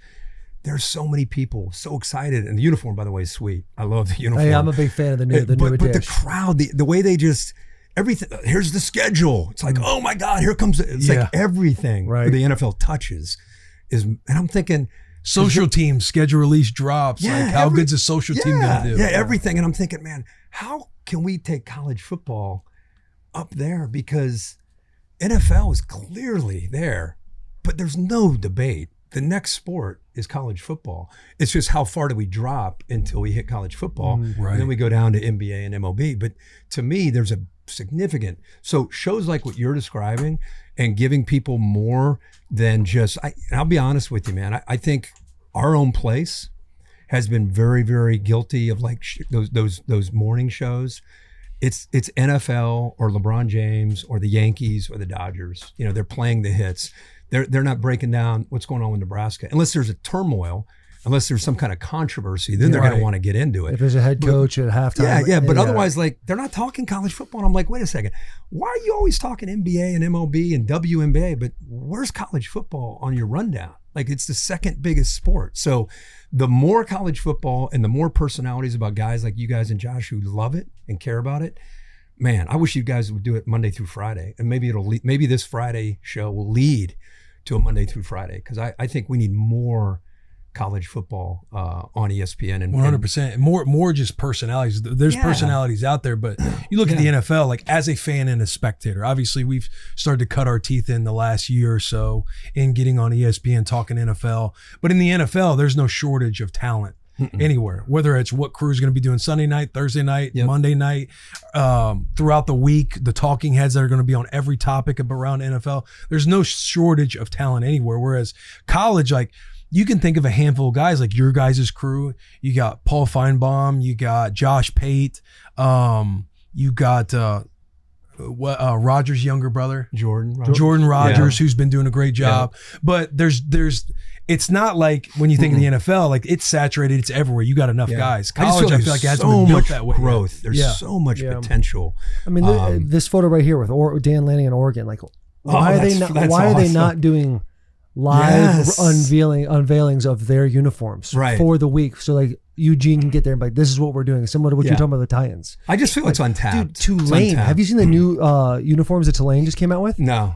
The Mardi Gras one's so sick. Because they are, I mean, Tulane they obviously did like in New Orleans. They did blue. They had blue last year, right? Like but they have like a full, like this uniform right here, a full Mardi Gras. Like the whole breakdown, the social post that they put on was incredible. And the helmet's got the beads in it. Look at that it one is right there. Awesome. That is nice. And there's so much so much room for creativity. Because I mean, NFL we've talked about, they've kind of honed in on everything. Yeah. But with college, like there's more room for like self-expression. The way your uniform can be, as far as like knee pads don't have to be on your knees. It doesn't don't have to have the jersey tucked in. You can wear different colored cleats. Like there's a lot more to kind of express yourself, and we should be highlighting that in a live way and like really pressing on, hey, this is coming. Yeah. And once you say like this is coming, it gets people more amped up. Absolutely. Whether it is like I believe that the schedule release thing is one of the more ridiculous things that people get excited for. Yeah. All good though, because I'm fired up for ball. Yeah, it's still fun. Yeah. And free agency. Right. Everything is free so agency's big. wild, and where we're headed with college football, that might be right around the corner of free agency. Yeah. So it's just us. Like, well, really the transfer portal now. Like I remember when the portal opened up, whatever, January 10th this year. I am on the phone with boosters from Michigan. I'm looking up every day who we're attacking, who we're going after. Clump and I are making lists of guys, because a couple guys reached out. They're like, hey, what do you think about these three receivers? So we went, looked them up, watched their film, and we're like, this is what we think about these guys. They're like, great, appreciate you. And so that's so cool. It is so fun. I just wish we could highlight that more to the people, because it all comes back to like how NFL, the playbook's out there. Right. To be like, hey, if you guys want it to look incredible, if you guys want it year round, where it's not like this big massive 6-month break and then we're kind of all just clamoring in August, right? Like, let's make it a full year thing. Yeah, I think that's great. Not only the playbook, but the access that you get at colleges. Like when we get to go out to college and do our vlogs, like they roll out the red carpet and they love to have you on the sideline. Like you're like walking around on the field during warm-ups. Like I'm on the 50-yard line. Well, that picture of you and Dan Lanning, right? That's right. You look like you're on the staff. That is exactly. That's after they won the game against Ohio State. You could see the intensity in his face. Look at that. And you look like you played that day. I mean, you're so seriously fired up. So juiced up. Yeah. You're the guy trying to get him to the podium. Yeah, like, Dan, let's not spend too much time. Let's go. No doubt. It's just you guys. I think it's going to be fun. I can't wait to watch your show, and I think I was talking to you at the not the rodeo, the pro PBR. Bowler. Yeah, PBR. That was fun. Dude, did you stay for the whole time? We stayed for the majority of it. Yeah, we left maybe about 3/4 through. What I was blown away by with just the one bowl was 18-0. Crazy. And the guy that got on him lasted a second. Gone. 19-0. Get your ass out of here. What I love about these bowls were, if you think this dude's big, these things were massive. Did you guys go out to the Shark Tank? No. Was one I saw that's in the middle where you're I was wondering what that was. Is that media out there or fans? They have like some camera people, but every now and then they'll bring a couple fans, and you just get to be in the Shark Tank to where you're just in it. I saw how close you were. Like you had a phenomenal. So you guys had Austin phenomenal Dillon access. From Shout Out Racing with the Boys, he gave a little hookup. He owns the Carolina Cowboys, which is one of the teams. Yeah, and so he was kind of hitting me up. I brought my 2 older girls, and we were warming. Pete's got something to say. Yeah, we were warming up with the guys. Like my daughters were like warming up with the guys. We like go and where you were sitting, where you're sitting right over the chute, so you can kind of look down at them getting set up. Yeah, was incredible. How intense is that too? Where they're like like double pulling on them. Yeah, yes. Like are you in tight? Are you in tight? And they're getting their hand regrip. It's so funny. I walked in the locker room and I see them. They're like, hey, they go in there, introduce you. I'm thinking these Cowboys have no idea who I am. Right? There's a couple of them. They're like, hey, Bussin. I'm like, hell yeah, okay, all right. We got a little mojo here. We got a little mojo. But I walk in, I'm like, hey, you guys get nervous for this? And they're like, no, we don't get nervous. Like, you only have to do it for 8 seconds. Like, there's no point in being nervous right now. And I'm like, that is incredible. Yeah. But those sons of bitches lied to me. Because I remember when I went and sat at the chutes right after we got done talking. And you see them, they're all just like, all of a sudden, like, there's a totally different energy about them. I got the Brazilian guy in the corner talking in gibberish, just slapping his helmet. Like, these boys are they're feeling dialed right now. And how about this? I didn't realize that they're ranking the bull and the rider. Right. So you're graded based 50 points grading for the rider, 50 for the bull. So if you get a terrible bull and you're a great rider, you're screwed. Right. So you're getting, like a 45 for the rider, 45, whatever. So if the bull is really bucking you and you're holding on for dear life, then you get a massive score thanks to that bull. I didn't realize that. Just seeing these badasses, like my algorithm since Friday has been like a bunch of bull riding on Instagram. And I knew who this guy was before, but like I've seen a lot of JB Mooney. Do you know who that is? Like the best. So like there's Bushwhacker. Where's he from? Pick one, Oklahoma, I think he was on the Texas. green- Because I I know green a couple team. years ago when I went, it was No. He's Brazilian retired. cat. He's the greatest. He's like one of the greatest greatest of all bull time. rider of all Okay. time. Yeah, Okay. yeah. So this is JB Mooney. Yeah, and by the way, rocking a cowboy hat on a bull. That it doesn't get more badass than that. So this dude, there's a bull called Bushwhacker. And this was like the meanest bull. Like even in the cage, like he will tear you apart. And no one could ride this bull. He picked him 13 times in a row. So at this point, I guess this is just when singles were around. Now they're doing like half team here. That's Bushwhacker right there. Half team, half individuals. But back then it was all individual riding. He picked him 13 times, and 13 out of 13 he was not able to ride or rode him once. Out of 13. Yeah, out of 13 And he's times. the best of ever? He's the best ever. So Did this he bull, intentionally draw it, or did he just get it? No, I hopefully there's some lure out PBR there. people. You can pick them. Like you get to pick. Guys go, okay, I'll take this bull because I know his style of how he bucks. One time he rode him. I want to see One that time. ride. Hey, dude, I did see the bull is like 8 feet in the air. It looks like the vertical on this thing. It is nuts. Is Bushwhacker retired? Oh yeah, he's done. He's done. Okay. I'm pretty sure Mooney owns him now. But this is all for the fans to kind of be like, hey Taylor, you're an idiot. This is actually the story. But like For all the PBR fans tuned in dude, right now, man. just hearing about these guys, you watch them walk around. He's got one of these. All these dudes have ailments and I know. they don't get knee paid a lot. braces on. Bro, they fuck their shit up. They Dude, get it is. crushed. Oh, I'm talking about broken Peter. They hips, get backs, crushed. knees. Bro. Yeah. Like, I got surgery. I'll be back in 4 months. Like, Yeah. buddy, Yeah. you might die out there. Right. No doubt. Hey, let's get a photo of that right there, huh? That's a good boy. He found his home. Got that side tongue going. Yeah. I'll tell you what. But good. Real quick, the show I think will be awesome. The only advice I would say is what I was curious about, and you and I That's a talked true about pro this. getting us right back on track. No, by the way. I just want to know: are you going to be like Mr. Michigan guy? Are you going to be Mr. Nebraska guy? Because on Bussin and on your social, you obviously that's your guys. But on an ESPN show, and you're breaking down USC and Texas, people want to know like, let's say Nebraska's playing in a game where they're a 14-point dog. How are you going to talk about that on that kind of show? I'm going to talk everybody into why Nebraska is going to win that game. Okay, so you're gonna. I gotcha. And I'll be much more toned down than I am comfortably you on the should be. bus. But I'm just curious. There will be elements. It's like you're not going to sit there and tune in to Willie C on TV and like it's like, oh, Will's talking like this game is a toss up. Everybody's going to know, it's Huskers ride or die. We need everybody today. Yeah, I got that. I'll be talking positively about the other team. Like I'm not, I guess it just depends. But I'm not going to be the. See, it's interesting. I'm not going to be the. It's interesting because when I was coming up, you didn't dare cheer for your team on. Now, if you were on local radio in Lincoln, you would say we. But I did local radio in Columbus, and when I went to ESPN, I would never. Just the way in the '90s, I would never show any kind of sign of favoring Ohio State on the air. I would just be. I treat Ohio State like I treat Michigan. That's how I've always done it, and I think a lot of my growth in my career to where I am has to do with I've always just everybody's the same, and people can get mad and not.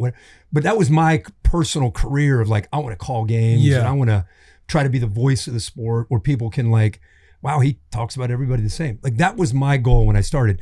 Times have changed. If I were coming out now, maybe I would do it that way. But it's just interesting talking to younger guys when it comes to like how you handle that, because I don't know if is a goal to ever be on game day, is a goal to ever call games like for you guys. I don't know. Maybe it's not. Maybe it is, because if it is, I just wonder, is that the play? Is that the play when people want guys on, when they're doing games and Nebraska's involved in it? Right. Will's just going to be spouting off Nebraska propaganda. Right. Yeah, we know his deal. Like they would never let me pick a game. Was opening LSU Clemson opening. Okay, you can't make a pick because if I say I think Clemson's going to win, then Every positive thing you see about Clemson. yeah, it's like, during well, of the course, broadcast, he's a homer for Clemson. As if you have a say in who's going to right. win I the don't game. care about anything. I just want to. I want to be truthful. I just want a last second field goal to decide the game. That's what I'm pulling for. Here's my thought on that, and if I'm curious. and if you have a pushback on it, feel free. But this is just where we live. Like how we got this show was obviously who you Bussin' with are. the Boys, Yeah, and the right. podcast that's taking place. And so if I'm always tweeting about Michigan, how excited I am about Michigan, And then on and that then show, I go on the show and I'm like, well, if you look at it X, Y, and Z, there's going to be a level of inauthenticity that people are going to be like, well, that's not Taylor. You were just 15 minutes ago tweeting That's about fair. how it's Michigan by 40. I kind of love the idea, and this is a little gimmicky, but I kind of love the idea of having a Michigan bias hat on set and a Nebraska bias hat to where I can, if the hat's not on, if the physical hat is not on, I'm objectively talking about the game. And then I can put that hat on. Boom. Now we know this is how I truly feel. Hey, we're going to body bag Oklahoma in week 2. Just let you guys know. John Mateer, he might be handsome, but we're taking him down. That type of thing. Yeah. And so, And that's true to the Bussin' brand and your true, brand. it's true to my feelings as well. Like it's hard. But it's see, I hard to love sit Ohio there- State. No Like doubt. I would kill for Ohio State. When they Right. play Michigan, like I want them to win by 100 every Yeah. time, every game. But I can never talk like that on the air. That's So have totally you been fair. on? Let me ask you that. That's The why Ohio answer's State probably His fans- yes. son's At Michigan, a quarterback at Michigan. So but- Before he went to Michigan, were Yeah. you ever sitting there during the game and you're picking Michigan? Yeah. Oh fuck, bro. yeah. Like I would talk highly about. Oh I would fuck, talk- bro! I would That's talk a little highly- snippet you're gonna hear on our show on Friday. It's Yeah. right there. Oh Yeah. fuck! Yeah. I picked Michigan to beat Ohio State. We got a dump button. We gotta hurry up and hit it. Hurry up and hit it. See, like if Michigan Ohio State gonna play, we're obviously gonna pick that game. If I'm, let's say Michigan is just in the dumps this year, it's bad. Yeah. I'm gonna have. We gotta get that hat ready. The hat's gonna be off. Yeah. And I'll say objectively, Ohio State's gonna win this game because they're better because of X, Y, Yeah. and Z. I'll put the hat on and be like, rivalries. Never Records know. don't matter. Never know. Yeah. Records don't matter. Yeah. Rivalries. See, I think that's cool. I mean, Or if I that's pick another team, you're gonna feel a smirk coming on to where it's just I guess it would feel inauthentic if Yeah. I think it's there's a line tricky, to it's a kinda tricky ride. thing. Because you did when you started this, there wasn't podcasts, Just and local your own- radio. Yeah, it was local radio, and you worked your way up, and then you put yourself in the position you were. For us, it's like these fans that are tuning into our show know us. Yeah. They understand like our personalities, Mhm. our lives outside of what you see on TV. So it's like if I were to go do something completely opposite of what I have, people be like, "Oh, I'm less inclined to watch this Yeah. because you're not being." I I'll just wait a- for your show. I think that's to where you're being great yourself. point. I think that's very fair. But And it's it- very different from it is the way I tricky. came up. It is. Yeah. Just because it depends not so much what you've done up to this point in your career.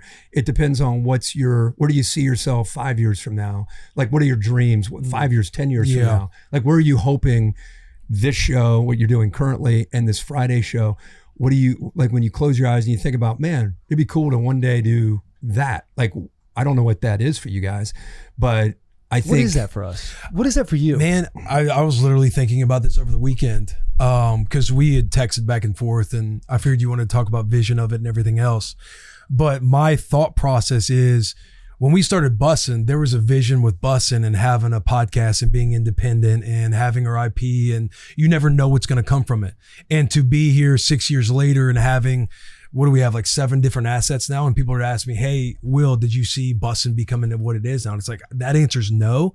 I know this. It's like when we get into it, we wanted to authentically be ourselves, open up the locker room to everybody, get everybody, growing up and going through football, you're wearing the helmet all the time. Mm-hmm. Like people don't really understand these, whether it's vulnerable conversations, having humor, having fun, the wit, the banter, the shit talking, the ball busting, kind of encompassing that with Bussin' with the Boys. And then it's kind of, you just see where it goes. Like whenever these opportunities come up, it's kind of like Taylor and I look at each other and we're like, oh dude, this is badass. It's like when I think about this show, what I'm personally excited about is when we do Bussin' with the Boys and break down stuff every week, a lot of our dynamic is talking about our team of Nebraska or Michigan and talking about some headliner things that go on. What I'm excited about is getting to show off my love for the entire game and I guess some knowledge with each team because there are a lot of things that I follow throughout the year. So getting to talk about those things, so where when you look at Will and you think this is a Nebraska plant, getting to kind of show off that side of loving the sport at large. Yeah. And then it's like, depending on how the show goes,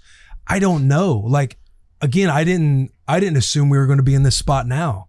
So when an I never thought opportunity we'd be comes in this our spot. way, Yeah. it's like when NASCAR came in and it was like, hey, we want to stand up a show with you guys and Omaha Productions. Would you guys be willing? And we're like, dude, we're imposters. We're not part of the NASCAR culture. We know we have audience that tune in that love NASCAR, but we feel like imposters doing a show in the NASCAR world with you guys. But it's like, no, that's exactly what we want. We want the audiences that kind of don't know exactly what it is because we want to grow the sport. And you guys do a great job sitting down with guests and people and kind of opening up the door, showing off their personality. And so then you're sitting there doing an opportunity with NASCAR. So to answer the question, impossible I to don't. really know. It's kind of Yeah. it's hard to. But figure you don't have out. a goal. You don't have you don't see someone's job and think. Because when I was coming up, I thought, man, I used to watch Todd Blackledge and be like, wow, that guy. This is way long time ago. He's like, man, he's so good at what he does. I can't even imagine being able to do that. Or Craig James, who was on GameDay. Like I those were almost like fantasy goals. Like I could never imagine, but that would be something I would think about. Like, are there people that you watch, or have you already reached your apex? Like, is this where you want to be and just do this? Like, this is good for you. You know, like, you know what I mean? And when you talk about like childhood goal, like you're looking at those people and being like, I want to be like them someday. Like that's what we did with football. Like Sure, yeah, 100%. So, Yeah. You go to Michigan, it's like, okay, I want to go to the NFL. And then you get in the NFL, it's like, okay, like I want to start. And then it's like, all right, what's my next goal? Okay, I want to be a Pro Bowl caliber guy. yeah. I want to be an all-pro guy. Yeah. Hey, is there a world where I can never wear a gold jacket? And so you're living in this kind of linear, totally get that. like these are my goals. This is what I'm setting out to do. This is the dream. This is the dream. And while we're living our true childhood dream, come on in here, buddy. While we're living that dream, it's like Bussin' with the Boys starts. Will's like, hey, I want to start a podcast. Do it with me. I'm like, oh, that'd be great. I'm still in this solar, like linear goal of like, how can I become, the greatest of all in my brain, right? You're writing the How story. can I wear the course. gold jacket? Yeah. How do I wear the goal? How do I do this? And when I get out of football, and some of those goals were met, some of those goals weren't. But that's the thing about goals. You kind of always move the course. goalpost Yep. every time you have a new achievement. Bussin' was already becoming something. I'm like, oh, this is incredible. So I jump in, and one thing leads to another. So now Will brought it up. We have 7 different verticals. I never in a million years. I thought this would be like a fun thing. I didn't think about at the time that we're like the only active NFL players to ever do this at that moment. I didn't think about that or what was taking place. It was kind of just like, hey, I hope my coaches aren't mad right. that I'm like openly talking about stuff on a podcast and have our own media. And now that this has happened, it's like, well, how many awesome experiences can we have? Because all Bussin's been is like kind of throw stuff at the wall and seeing what sticks. And it's not like the most rock solid foundational game plan you can have for like a life or a career or like a business. But it's like, it's gotten us to this point. It's gotten us all of these guys. It's gotten us the locker room, which has brought us to Josh Pate, which has brought up that relationship, which is now ESPN's interested. So we go on Get Up every week during the fall, and they're like, hey, you guys are great. You guys want to do a show? And it's like, oh my, yeah, it'd be incredible to do a show. But like, I'd also love to sit in a booth one day and just call a game with Will. I think that would be awesome to do that. Do I want that to be my life? No. Like not that I know of unless I do it and I love it. But I'd love to do that. We did the SEC championship last year at Pate. Would love to do another one of those simulcasts. And it's just like, what can we do? What are the boundaries and where can we get to the boundaries and be like, well, what's the other side of that boundary? So it's kind of like, it's a constant brainstorm, at least in my brain, that's taking place. So it's like, what else is that? What else is out there? Like this, what you're seeing on the screen right here, this is our spring tour. That, yeah. And dude, 2 or 3 years we did this, and it was like very like I'll say cookie cutter for us. Like we go tour the facility, and then we go sit down with a couple of players and a coach. Yeah. Last year we go to Oregon, and it's like we worked out with the team. We went and did a walkthrough. I sat in meetings. We got to talk to the team, which was the initial goal of keeping the locker room to life. That now is one of my favorite parts of the year. Where before I'd be like, all right, we got to do this live show, on a Tuesday afternoon. Yeah. That's kind of whatever, but we have this and that. And that idea just first started by is like, I was sitting there talking with Taylor. I was like, it could be cool to do like a spring tour where we go and do our interviews, and then we would have a live show. But it's like nobody shows off the, there's not a whole lot of people showing off the spring ball side of football. So you sit down with coaches when everybody's undefeated, everybody's got vibes and feeling good about what the season's going to be. And then year after year, it's grown into now we're going in and teams are trying to top each other because they're watching on our social every week. Here's what you guys did at, who we go to first, Notre Dame before Tech. Miami? Texas Tech. Notre Dame sees what we do at Texas Tech. The Notre Dame cats have watched everything we've done on the spring tour, and they're trying to put around structure to top everything that we've done. Like, well, they did that. Let's do Yeah, this. because they have recruiting, and then you're sitting back like, yo, this is a badass. We're basically being part. treated like 5-star athletes, Yeah. which is it's great content. People get to see it who never get to see that type of stuff unless they actually are a 5-star athlete, and the experience is incredible for us. All right, quick potty break to shout out our sponsors. The first one, Lucy. That's the daily. Espresso's my favorite, hands down. And that bite and burst thing where it pops and hits you with flavor. Oh, it never gets old. I mostly use it to lock in. If I need a focus or I need a little energy boost, this is what I reach for. Pre-workout, post-workout, doesn't matter. It just works either way. It works always. And these bad boys go up to 12 milligrams. So if you need something with a little more kick, they've got you covered. And the thing I respect most about them, American made. They're independently owned. Proudly, not some big tobacco brand playing dress up. That matters to the boys. And Lucy is the only pouch doing long-lasting, on-demand flavor like this. Get 20% off your first order at lucy.co/bussin. Use code bussin. Here comes the fine print. Lucy products are for adults of legal age, and every customer is age verified. Warning, this product contains nicotine, and nicotine is an addictive chemical. We're also presented by Ford. Build Ford tough. A hard day's work starts with one thing: someone willing to do it. And where there's still will, there's a Ford F-Series truck. The F-150 and Super Duty put capability where it belongs, in your hands, to help with tow. What the job demands, power through the day's work, and take on the task in front of you, and what you never saw coming. Determination shows up wherever you do. So does your truck. Visit Ford.com or your local Ford dealer for more information. Ready, set, Ford. Built Ford tough. God, built Ford tough. You have my accent? Did you have my accent? Yeah. The country boy in you. Yeah, let's go, brother. NFL Sunday Ticket. With NFL Sunday Ticket and YouTube TV, it doesn't matter who's coming over, and it doesn't matter what team they love and need to see. Every play, every game-changing moment of NFL Sunday football action is right here. You won't miss a thing. And you'll be the best host ever. It's you and your friends watching 4 games at once. It's every Sunday game regardless of where it's being played. It's pure NFL bliss as it happens right in your living room. Every game, every Sunday, all in one place. And right now, it's just 8 payments of $30 a month for new users. Sign up now. New users pay $240 or 8 non-cancelable payments of $30 a month. First charge at purchase. Availability varies with NFL Sunday Ticket for out-of-market games and YouTube TV for local and national games. YouTube TV required. Terms, restrictions, and embargoes apply. Commercial use excluded. No refunds. Let's get back to this episode of Bussin' with the Boys. Well, that to me sounds like, I totally understand you guys as athletes having a goal of like playing in the league for as long as you can, or Pro Bowls or whatever it is. And then that chapter closes for a lot of guys. They struggle. Oh, yeah. On their next, what's my next why? Mm-hmm. I'm sure a lot of your buddies 100%, are still struggling. Absolutely. So it's great you guys have found this. And it sounds like you're more, instead of goal-oriented for this next chapter of what this world is, it sounds like it's more like you're open-minded to kind of seeing where it takes you, as opposed to, I want to do, now that I'm doing this, I want to do that. You don't have that. You're more of, right. It's more of like, shit, this Friday thing just opened up with Pate. This is going to be killer. And a year from now, maybe they'll come to us again and something else will. And be like, hey, we love you guys on the show. We'd love to offer. Yeah. I see. Yeah. Because then there's another element too. And I'm sure you know, it's like, as we've gotten to build this and have our independence through it, is we can also kind of pick and choose like things that we want to do, because if you do too much, then we have so many masters out there where we also have lives, and we're very conscious about having our young ones at the house right now. And then if you're doing too many things, you're literally working all the time. And it's like, is that what we wanted to eventually do? It's like, you want to play football. You want to have, as a young man, everybody wants to do something, accomplish their goals, and to have financial freedom. And when you have those things, is it okay? Are we going to continue to move the goalposts? We can do anything that we're wanting to do, but where are we going to draw a line to, hey, if we do this, we're literally going to be working 7 days a week, and we're going to be traveling all the time. Mm-hmm. We have a young family. We have the opportunity to be at home with our young family.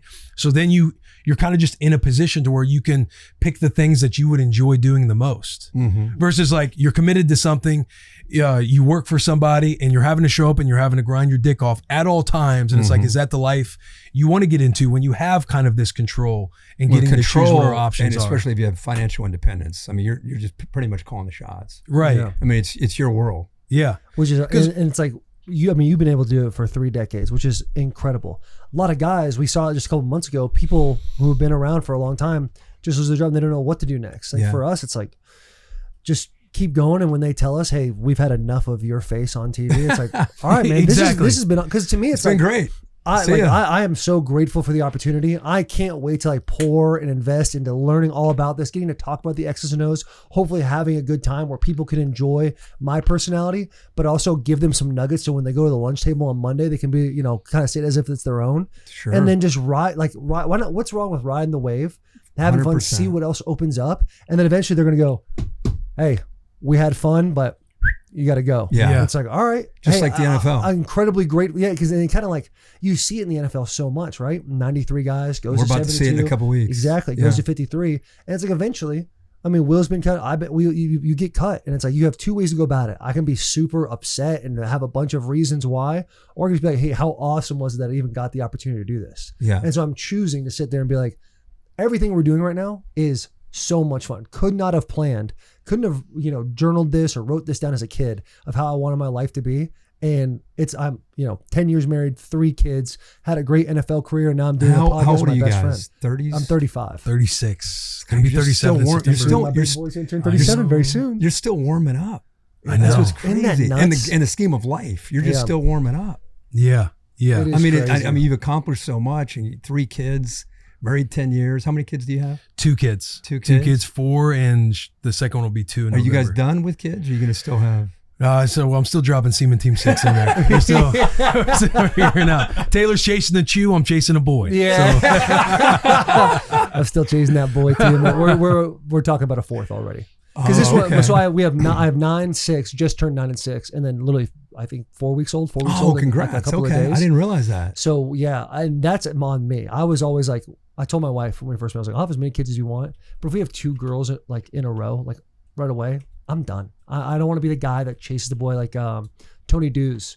He actually recruited me to Michigan, and then it was the running backs coach for the Titans later in my career. And he has 4 girls. Oh, and my he's gosh. got a great family. He's been Yeah, married for a long yeah. time, but he's like chasing that boy. And I've seen multiple coaches chase the boy and have a bunch of, I'm like, I'm not going to do it. So when we had Willow, our second kid, I fought tailing off for 2-3 years. And then finally I like fully bought in. But now that the age gap's there, it's like, well, we got to give this one a buddy. We have to have a pair team. We have to have a buddy system. We have like heavyweights. We have the buddy. we ran a full court press on them. Yeah. You kind of knew that Talon wanted to, and we got all the boys. We're kind of Yeah. prying at them. Are the kids the same age? But your guys? So my kids Yeah. are both my kids are older Okay. than his oldest. 9 and 9 6, and- and you're 9 and 4. 6. You're and 4. 4 and 2. about to be 2. Okay. Yeah. So they like, what's great though, and Will, you can stamp this if you want. My older kids are phenomenal with younger kids. Like they're really intentional. Like when Rue comes over to the house, it's like, hey, make sure you include Rue. And from my perspective, they could go upstairs and be assholes. I have no idea. Yeah. But it feels like they take those kids and Built-in they babysitters. they have a great time. That's cool. And my oldest, she's very empathetic. She's great at including people. And then my youngest, she's a little savage, but she's incredible as well. Do you have a That's secret on awesome. how many do you have? 4. All boys. What's your secret? Secret. To get boys, man. Yeah. How do you do it, man? Well, my wife, to be specific, my wife was a gymnast. So when we would get done with, when we were done, Yeah. she read something or Back something. handspring? She would do A handstand? She heard that the male sperm were faster. Yeah. She would do a headstand. She would go up on the bed, and we're 4 for 4. How long? No way. How long is she holding the handstand? No, she's up. She's a gymnast. She doesn't matter. She's a gymnast. 30 minutes. I don't know how long, but Hey, crack the code. Right? Crack Yeah. the code. Can I just She's like, all right, Kirk, hit the timer. We got to Can go I- 2 minutes from this stance. Can I just say one thing though? My second, we did the same thing. My wife was not a gymnast, so I held her legs. Oh, I held her, and we're both laughing about it. And I'm like, sweetheart, we're getting the boy this time. That's so Man. funny. And we have Willow. I love you, Willow. Oh, that's great. I love you. That's great. Yeah, that's so there's your funny. secret. There we go. Yeah, that's a great secret. That's a great clip. You got to as well. give that a try. That's a great clip. Oh my God, I'm dead. I am dead with that clip. Man, did you at any point did your wife like want a girl? Did you want a girl? I wanted a girl. Yeah, Yeah. They are the best. they are Yeah. awesome. Well, we don't know if they're the best. We kind of do because I just like you can envision having the boy. Like anytime your little girl like does something and you're like, man, if they were a boy, you'd be operating a little bit differently Oh, yeah. with them. They just have your heart in such a different way that they got you. And also, dude, like I've seen my 2 girls and then like 2 boys in the same room, and that's a different ball game. Yeah. that takes place. Like these two like My kids are jumping off at tables. Yeah. and, like that's all I knew. I would have a buddy come over and Jordan Roos, his kid Thor. Thor's incredible, but Thor was 2 years old at the time, can't swim, doesn't know how to swim. Instead of going to the splash pad, which his parents told him very specifically, this is where you should go. Yeah, he's He going would in. run to the deep end and then just suey himself into the deep end. It's like, dude, what are we doing? He's like picking him up by his leg, putting him back, and Oh it's like my literally, God. it's like that video of like the goat that keeps trying to jump into the fire. Like that's literally like pull his ass So if out. you You know turn- that you see the video, right? So if you, Yeah. if you turn away, we got a problem. Yeah. 2 years old. Oh, dude. And I got crazy ADD. I'll get locked on something for a minute. So I don't know if I could be successful having a boy. I don't know if I could. I want to find out when we have the 4th. But It's like Scotty now. She's 21 months and she's starting to say, I love you back, like love you, dad. And I just feel like if that was my boy, I'd be like, I love you too, buddy, or I'd be glad that he loves me. Whereas when Scotty says it and I hear it coming from her mouth, it's like I just want her to continue to say it, and I could start weeping right there. Yeah. It's like, oh, my little girl loves the shit out of her dad. I can't yeah, imagine. Caitlin does this thing where she sends me things on Instagram, and it's like what a father means to a daughter, and I'll click on it, and the music starts, and I'll swipe out. I'm like, fuck this. I'll DM her back. I'm not ready to cry she'll be today. right next to me laying in bed, but I'll just put no, and I won't respond to her. I can't do it, dude. I'm down to get emotional, but I gotta like find my pockets. Yeah. It can't be a 1 p.m. on a Tuesday. And my wife just sends me something. I'm gonna weep and then go do, rip some cards right after. I'm gonna go dress up like Ash Ketchum. Exactly. Are you an emotional guy or not? I've grown to general. be an emotional guy. Yes, I would say so. Yeah. Are you? Oh yeah, absolutely. I have never had to grow into it. I've always been very I'm emotional. the same way. Yeah. Yeah? Yeah. You're emotional cat? I'm like Dick Vermeil. Okay, who? Dick Vermeil, the coach. Come on, don't do that. Am I? Don't do that. Is the show canceled? Rams, Super Bowl head coach. What year? He was When the Rams went in 90. Oh, guys, I was on a dirt bike in Arizona. Like, No, we know my But origin he story. was he every time he'd stand up to talk to his team, he would after a big win or something or a tough loss, he'd get up there and and then he'd just start crying like every time he. I love that. Yeah. Nick Sirianni before during the national anthem of the Super Bowl. Oh yeah. Tears streaming down That his was face. Chris amazing. Jones. Dude, you see those guys do that, and it's like. Yeah. Yeah. As you just sit there as a man and be like, dude, I feel that. I wish I felt that right now. Yeah. Kind of tearing up with them. Yeah, the national anthem one was that was a big one. Yeah. Who did that national anthem? I don't know. That's worth looking up, Sherm. Who did the national anthem? I think it was Oh Stapleton. my God, And- which was killed too. it. He killed it. that. Yeah. Something about a good national anthem, man, juices you up. I'll tell you what, PBR. That was Dude, she killed it. And then How Americana was the whole deal. Dude, I was I mean, laughing to I'm myself. just like, my I'm wife sitting and I there- walked out of there like, Dude, they did a America. 5-minute celebration on the Border Patrol. This is insane. This is like, all right, whatever you guys want to cheer about. yeah. But I'm thinking like, this is what the woman riding on this horse has been Yeah. a part for 2 decades of the U.S. Border Patrol. Everyone's like, fuck yeah! I'm like, oh shit.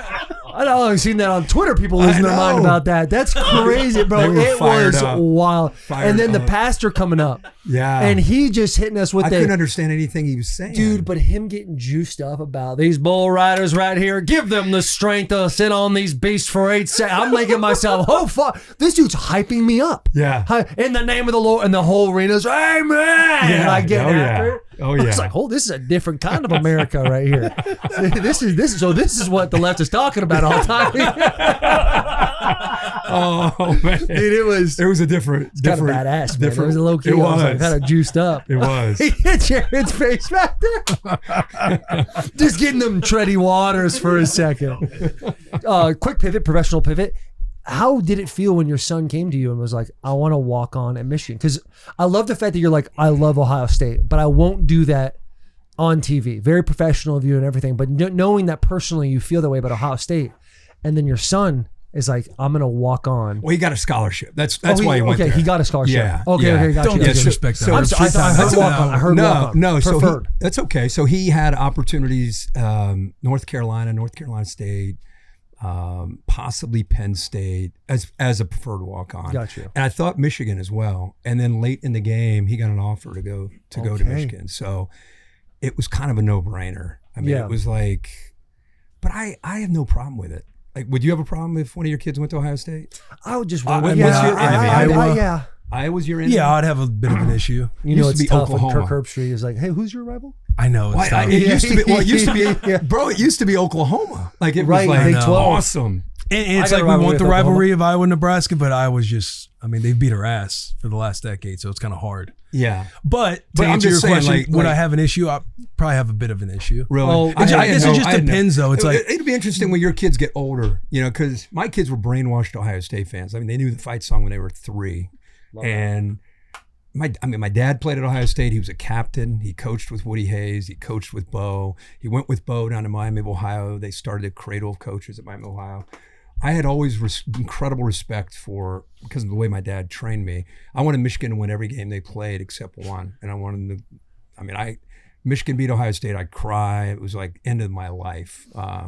And so I was properly trained to respect but hate Michigan on one day out of the year. But if they played USC in a Rose Bowl, I wanted Michigan to win.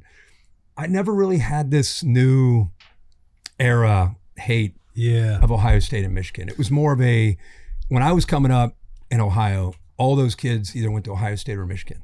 And it was a, yeah, you hated each other that day, but it was an incredible respect. So I just never really had that.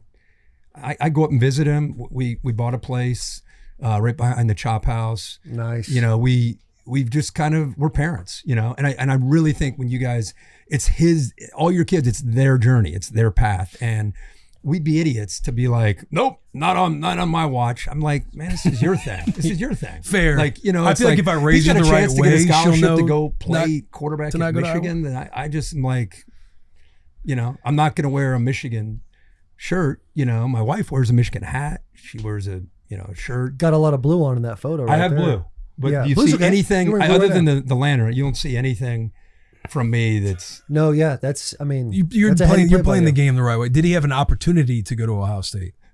He did until late, and then he did not. And so I have no. Chip Kelly was the OC and Ryan Day, and it was just there was not going to be an opportunity there. So it was okay. I mean, I don't begrudge them, or I love. There's nothing there at all. I love Ohio State, but when that opportunity presented itself, man, it's like, dude. Yeah, you get a Scally at Michigan. How about this? We got a call. We were about to call SEC championship, Georgia, Texas. We were in the Georgia Dome, Nick Saban, myself, Chris Fowler, Holly Rowe, doing our production meetings. And Friday night for the game, Sark comes in, meet with him. And for 30, 40 minutes, he gets done. We're in a suite looking out over the field. My phone rings. It's Michigan's GM guy. And he says, hey, we want to talk to Chase. We want to offer him. And I'm like, and Chase is there with me traveling. His season had ended. So I'm like, I'm in the middle. It's like Kirby's just coming in. So I hand the phone to Chase, and Chase and this guy talk, and they do the paperwork. Chase signs everything over his phone. And by the time I get done with Kirby, he signed with the paperwork to go to Michigan. And I'm with Nick Saban and Fowler. Oh, that's insane. Yeah, it was cool. And then, you know, Coach Saban's like, congratulations, boy. It's a great opportunity for you, you know. And Fowler, Holly Rowe was like crying for him. It was a cool moment for him. And he wasn't a highly touted guy. He is like starting in the mailroom, and Bryce came in same class, and Bryce is Bryce, and Chase is like his biggest supporter and 100% like just grinding. You know, he was the scout team offensive player of the year last year. Wink Martindale was a DC, would unsolicited call me like, this fucking kid is driving me crazy, like running, throwing. And he's like, he's going to play here. I was like, awesome, man. I appreciate it. But he has no expectations. He's the guy that's going to be there for 3 or 4 years. And all of a sudden he's going to know the offense better than the offense coordinator. And the door is going to crack. Yeah. And, honestly, You know what it sounds like? That's what I think it could be. It sounds like Mac Jones at Alabama. Could be that kind of guy. We had Yeah. Mac when he was on the show. He explained he was Yeah, offensive Jalen. scout team player of the Yeah. year. Tua. Oh, yeah. Yeah, Jalen, Tua. Just and he's wait like, your it was turn. always them two and then me. Yeah. And he kind of just stayed there. Is he I mean, I'm sure if he stays there for a long time, rumors keep coming up. DCs keep calling you. They're also calling other people, but like, this kid rips. Yeah. Other teams are going to call him. It's 100% him. Yeah. Like, So other teams. So are you? What's your stance on the transferring? Are you like, hey, you should stick with it type of thing? Or? I personally think going to the University of Michigan, unless you really need to go, then it's, again, this is his path. I'm here to listen. I'm not here to say this is what you're doing. But University of Michigan, man, that's a unique opportunity, not only on the field but off the field. As you know, the alumni there, the connections that you make at a school like that, or sometimes you have to look at a 40-year plan and not just a 4-year plan. And Michigan, I feel like, is one of those schools. But if he had an opportunity to go and, let's say, like 2 of the guys that were in his room last year, one's going to start at Stanford this year, the Davis kid, and the other one's starting, I think, at Arizona State, Mikey Keene. So 2 guys that no one even knew they were on the roster last year, both are going to start this year. So if something like that presented itself at schools like that, he'd have to think about that. Yeah, you know, Keene, he was at Fresno State. He was supposed to be the starter going into last year. Yeah. Well, he was like the insurance guy if Bryce isn't, you know, and then he had some injuries. Yeah, and, I think he had like a peck or something. Something happened to him. I think he wants to coach too at some point. That's awesome in his career. Yeah, really good. He lit it up at Fresno State. You watched some of his film. Yeah, he was. But he's at ASU now. ASU supposed to be the starter. Yeah, I tell you what, Dillingham too. I know he calls some good plays. Yeah, ASU will be interesting. They basically play everybody in all the top half in the Big 12 this year. Yeah, and they have an early bye.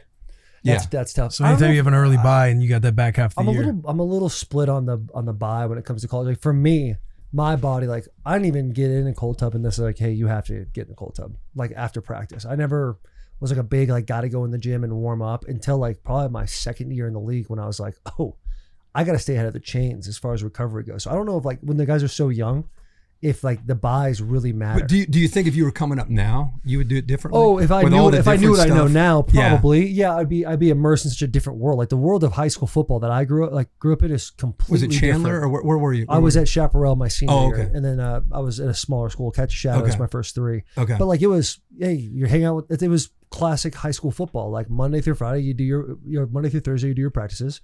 Friday, you go play the games, you play the best you can. Then Friday night, hopefully someone's got a fake ID. Yeah. And you can get a case of Bud Lights. Yeah. And then get after it. And then you just wake up Saturday, go to film, and then that's the only film you'd watch all week was the Saturday after your game. Right. And then you kind of get a loose scattering report on who you're playing. Are you? Was that Phoenix, like a suburb of Phoenix, or where? So it's Maricopa County. Maricopa County is like one of the biggest counties in all of America. It's so it encompasses everything. Cave Creek is not. It's just on the outskirts of that. It's like its own district. Okay. And then Chaparral, it's in the middle of Scottsdale. It's like Paradise Valley, very well off area. Beautiful area. Dude, I mean, boys will tell you I'm high on Arizona. It's a great area. Yeah, do you have a place there? No, I don't. Will you down the road? You think? Yeah, I think eventually, let's say with the whole dream thing, it's all over. Yeah. Like ESPN, but Will's like, hey, I'm done with you. It's like, all right, I'm gonna go out west. I'll probably head out west. Arizona's the one that calls me the most. But when we have a place in British Columbia, Canada, a lake house. That's where my wife grew up. Is Kelowna, BC. Good. So we got a place there, and then one here. And now I'm real estated out, you know, because we got my spot. I feel like every other day there's a leak or something taking place. I'm like, this is just fucking nuts. It's a lot. Yeah. You know, you don't really become an adult Yeah. until like you're out of the league. And you're like, oh shit, like you got to take care of things. Yeah. You really got to do that. It's like something's broken. Yeah. Got to fix it. I want to bring I'm something going up. west too, by the Oh, way. where you headed? I want to go to Montana, maybe. Montana rips. Yeah. See, I would when do you thinking about doing that? Now, Shit. I mean, I want to find a place now, like Yellowstone Club, or I want to go out west somewhere and get a place where you can enjoy the summer and the winter. When do you think you'll be done? I don't know. I don't. Just depends. I love what I'm doing. You know, I love doing the NFL on Thursday. I love working with Al, who's a legend, obviously. The Saturday stuff is unreal. It's hard to do all 3, man. I don't know. That's what I'm I have 1 year fascinated by. left on all 3 jobs. this fall. I've never been a free agent my 30 years of doing this. I've always just kind of re-upped when I had about a year left.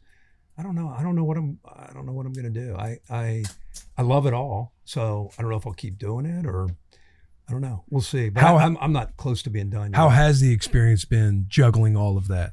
Like going Brutal. Thursday night football, Brutal. turning your brain completely on college, understanding everything going on for a Thursday night game. Yeah, it's flipping the switch, trying to get aligned, 3-hour everything going college on game day show. Saturday. Then you're Yeah. flying somewhere else to do the Yeah. night game on Saturdays. I think the actual act of the job itself isn't that's fun, but the preparation. I'm a like in my brain overachieving chip on my shoulder. I was a solid player at Ohio State. I wasn't, like you guys are superstar players. I was a solid player. So for me to be on the game day set, I was like, holy shit, I'm doing game day. Yeah. And then to call games at that level was a massive accomplishment for me. When you look at what Desmond, like almost anybody who's on air nationally, their coach or a player, they were really high level. Won something, performer. achieved something. Yeah. Yeah. I wasn't that guy. So I've always just had a built-in chip on my shoulder of preparation is my kind of, I'm going to be the most prepared guy on the air of any show that I ever do. So I still try to approach all my shows that way. So in order to get there, like Sunday used to be a day of like recovering when I just had game day and Saturday night. I'd come home Sunday. I was just tired. Now Sunday. And you get to be home. Yeah, be home like you guys were talking about with your kids. You just want to be present with your kids. Well, Sunday now is if I'm doing Rams Chiefs, like I'm watching Rams live and I'm watching Chiefs. Let's say Chiefs are on at for us noon Central, and let's say the Rams are on late that night. I'm watching both those games. I'm DVRing all the games.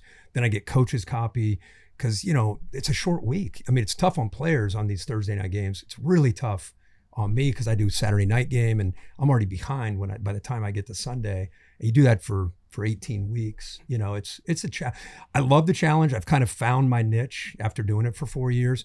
But yeah, it's a ton in order to basically, if you're awake, you're preparing for something. To get ready to, because you can't just go on. Like people don't realize, they just think put the headphones on and just turn the game on and call the game. Like you have so much film study and so much time on the phone and on a Zoom with coordinators and players and trying to tell stories about specific guys.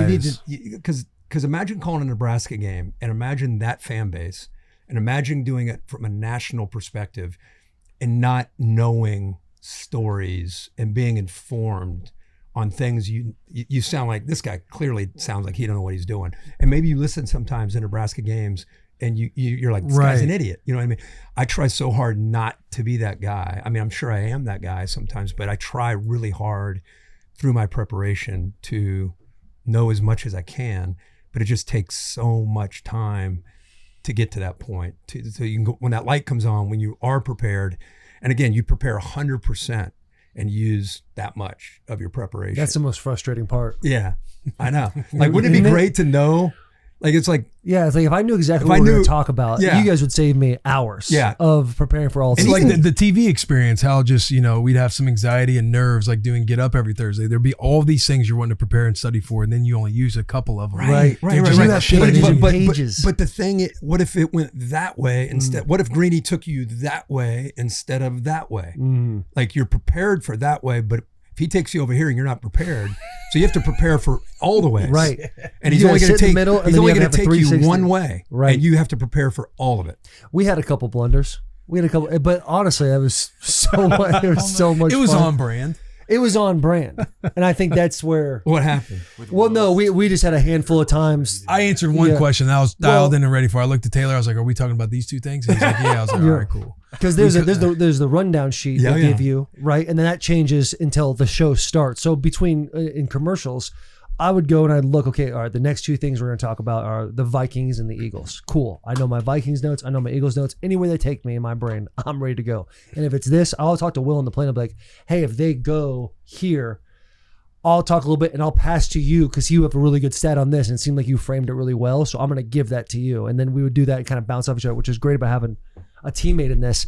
So we are about to talk about on the sheet it says Kevin O'Connell, like Kevin O'Connell, School of Kevin O'Connell, because both of our breakdowns were. We're going to talk about how if you're a bust, no worries. Just go to Minnesota. You'll get it figured out. Look at all the guys they have. School of quarterbacks. School of quarterbacks. We come at a break. Greeny starts talking. He asks a completely different question that has nothing to do with Minnesota. Rips it over to Will, and Will's No like, way. I'll tell you something about Kevin O'Connell. And Greeny finishes. He goes, that's not at all what I asked you, Will, but that's okay. And he passes it to me, and I'm sitting there, and it's Greeny, me, Will, and I'm like, I've registered his question. Yeah. Will didn't need to register shit because he had his Kevin O'Connell bit. Yeah. So I'm in my brain like, all right, I'm going to answer that question as soon as Will's done with this. And he passes to me and we finish. That's great, but we don't even have a graphic for that on the screen right now. And you were so pumped. You let it rip. Yeah, he was Let it spitting rip. I went and then I do one of those You didn't things where kick him under the table like, bro. This is Ron Burgundy with a teleprompter. Ain't nothing you can do. Like he just, fuck you, San Diego, is where Will went. But the thing is like, I think that's got to be a piece of why they enjoy us. It's like, oh, these guys know football, but look what they'll do sometimes. Yeah. the article, Yeah. Will Compton on the Struggle Buster and Get Up this morning. There was an article on that? That's I the guess. beauty of having you guys on here. That's so... that's the beauty of That's classic. You know what, though? It goes to show you that you get so worked up in your mind about, okay, the next segment's Minnesota, that you're not really present especially when you're first starting out. For sure. Yeah. You're not present and hearing like what's going on, and you're like, okay, Minnesota, okay, I'm ready. And you're going through your Minnesota thoughts. And Greeny and the producer are probably like, okay, yeah, we'll move Minnesota to 2 segments from now. Yep. So let's move Bengals, Browns up here. Okay, sounds good.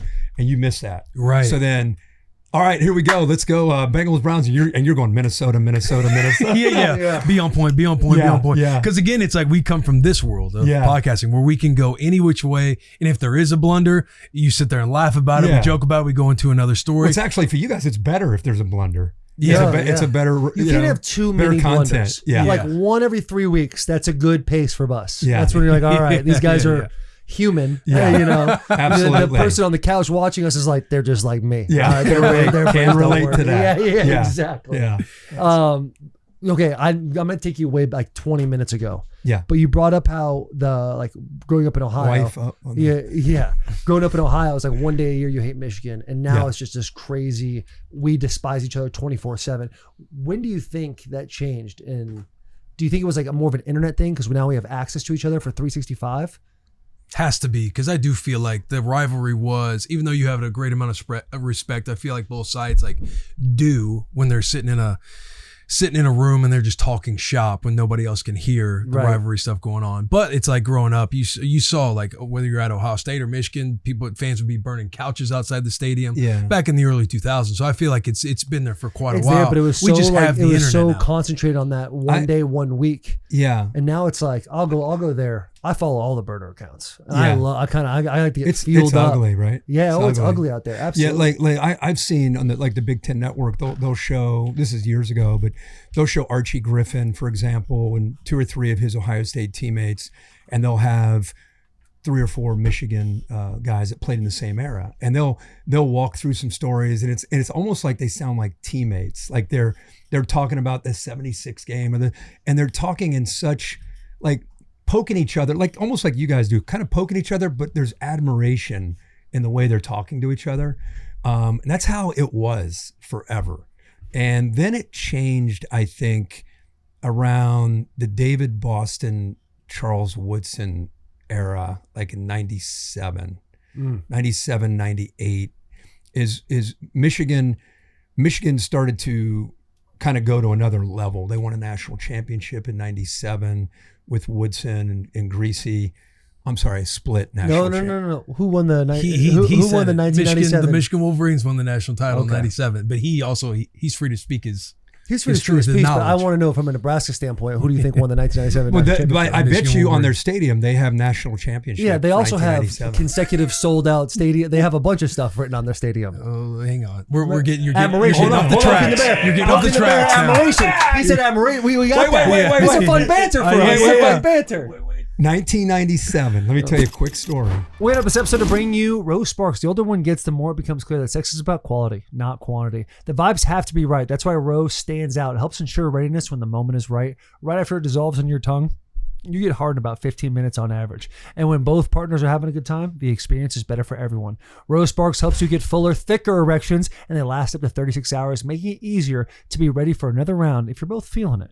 Rose Sparks always makes sure both partners are feeling healthy. Rose connects guys with a medical provider 100% online, and if approved, treatment ships directly to their door. If prescribed, new sexual health patients get $15 off their first order of Sparks on a recurring plan.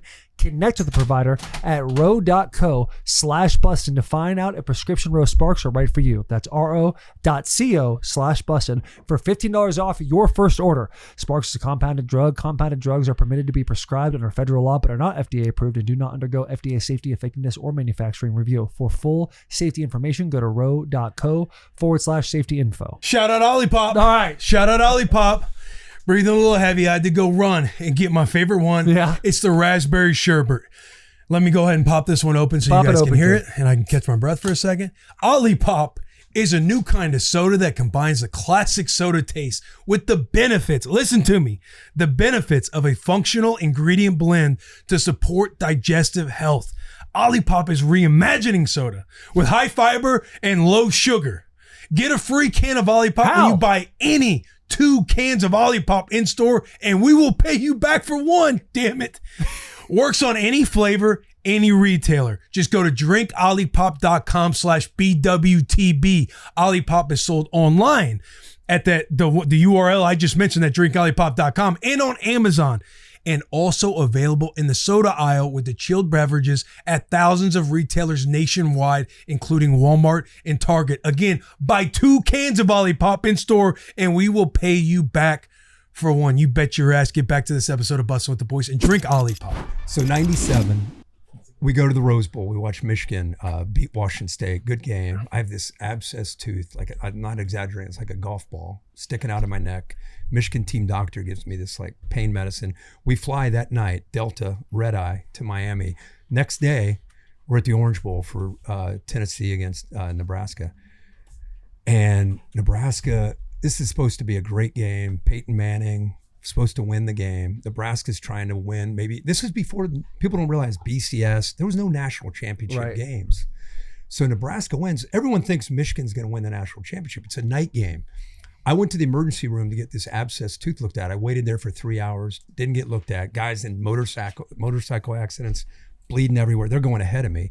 I'm just sitting there. They're like, abscess tooth, we'll get to him later. I sat there for 3 hours. Finally, we're about to go live to do TV. PA came and picked me up. They're like, we're on the air in like 45 minutes. We got to get you back. So I'm like, all right. So I'm on my 2nd year on the show. I'm like, I guess I'm going. Go back. Watch the game from the sideline. I'm talking, you can die from an abscess tooth. I didn't know I had an abscess tooth at this time, like officially. Watch the game. Nebraska beats Tennessee up. Now we have to wait. It's like 2 a.m. I just want to go home. I get this thing. We're waiting for the coaches poll. The AP came out and gave Michigan the national championship. We're assuming the coaches are going to vote Michigan. Everybody assumed if Michigan won the Rose Bowl, they're going to win it all. Everybody thought. Okay. We're waiting around. I'm asleep in a rental. I used to get a rental car, a national rental car. I'm asleep in my car. It's like 3 a.m. They finally say, you imagine doing this? 3 a.m. We need you on Sports Center. The coaches poll came in. It's a split poll. They gave it to Osborne. Nebraska gets a national championship. I'm like, what? So I go up on the desk. We do a segment or two, me, Fowler, and Corso.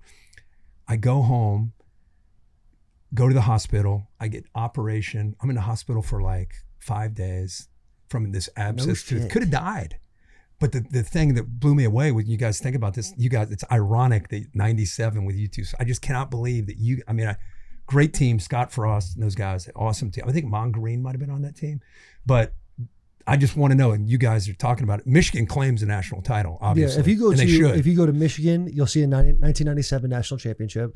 You go to Nebraska, you'll see a 1997 national championship. Isn't that interesting? Yeah. It's so foreign to like the new, like the younger generation, because we're just so used to a playoff or BCS. Mm-hmm. The BCS started the next year in 1998. Oh, no way. Yeah. And the reason why was because Tennessee played T. Martin, replaced Peyton Manning.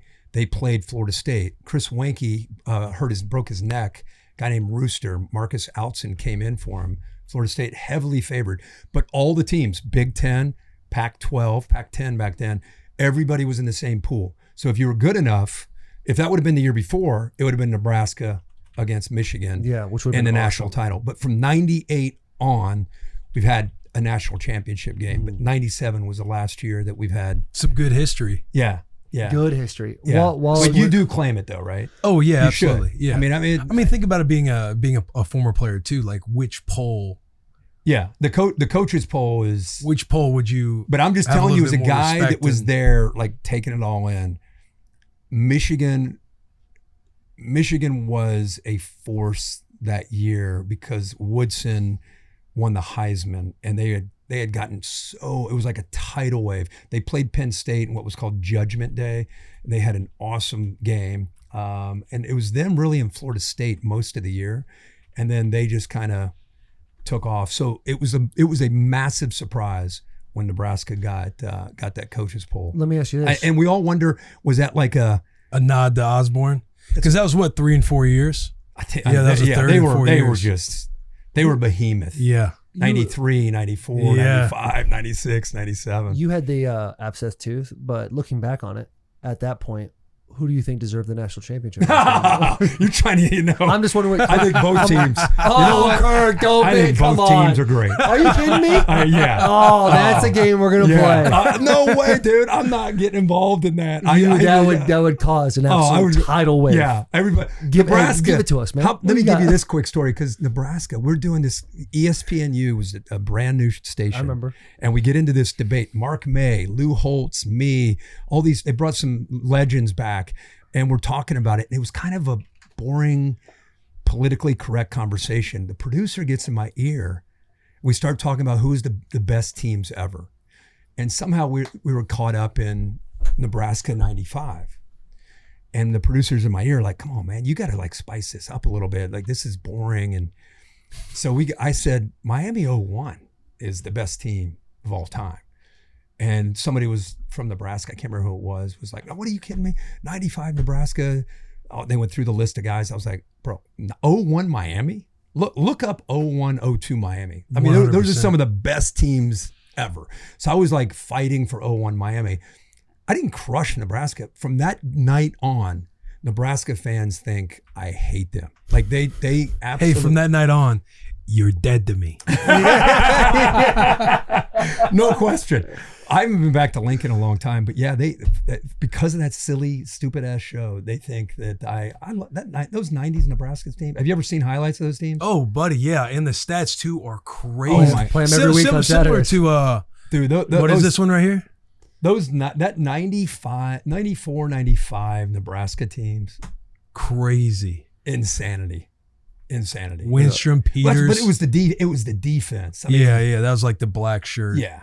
I mean, Tommy Frazier, Dominant era. and all those guys were Lawrence Phillips. I mean, they had some freaks. but again, they beat teams before the game started. Like half jersey, Yeah. just looking like Some of the looking like some goons, of the photos bro. too of the guys in the weight room. It's Why like, can't we what get are back? Right. Why can't we get back to half jerseys? By the way, that was my Yeah, era. the roll Guys up. would take the half jersey. Ezekiel Elliott and kind they of brought it back. He did. Yeah. And they would push it up underneath their shoulder pads, so just abs. Something about the looseness too of it as well, like Ezekiel Elliott and some guys have like brought it back, but they're so tight. I do kind of like the looseness. You guys are. Are you a talking guy? like a Are half you a jersey. guy that sees the DBs with the quarterback sleeves and go, "Oh, I kind of mess with that"? No, not now. 'Cause I'm I'm just out saying on- back I'm in out the on that day, look. it's like Ray Lewis comes to my brain when he had the visor on. Oh my he had the God, loose jersey, 50 the Yeah, half it was a jersey, Miami. and had a penny. cowboy Ray collar. Lewis in a Miami uniform, mirrored. Oh yeah, But you guys are all about the pants coming up. I did a game last year with an Oklahoma kicker. I said on the air, I was like, some bitch has Daisy Duke shorts on. It was if you pull it up, it is getting outlandish. It was the I mess with it. Oklahoma Tennessee game. This dude had like a jock strap on, Basically out a there girdle. kicking. 5.5 inches. It was embarrassing. So I'm about shortening the jersey while you guys are trying to shorten the pants. I want to shorten the jersey. Do it both. Keep the pants. They don't have to cover the knee, but let's. I like a little Yeah, VMO a action little- You talk about, showing. you talk I about don't Daisy want Duke short- bottoms. You want Look the at Daisy That Duke is top. ridiculous. Look at That's that shit. ridiculous. I mean, that's an embarrassment. That's embarrassment You hate to the that. sport. I can't stand that.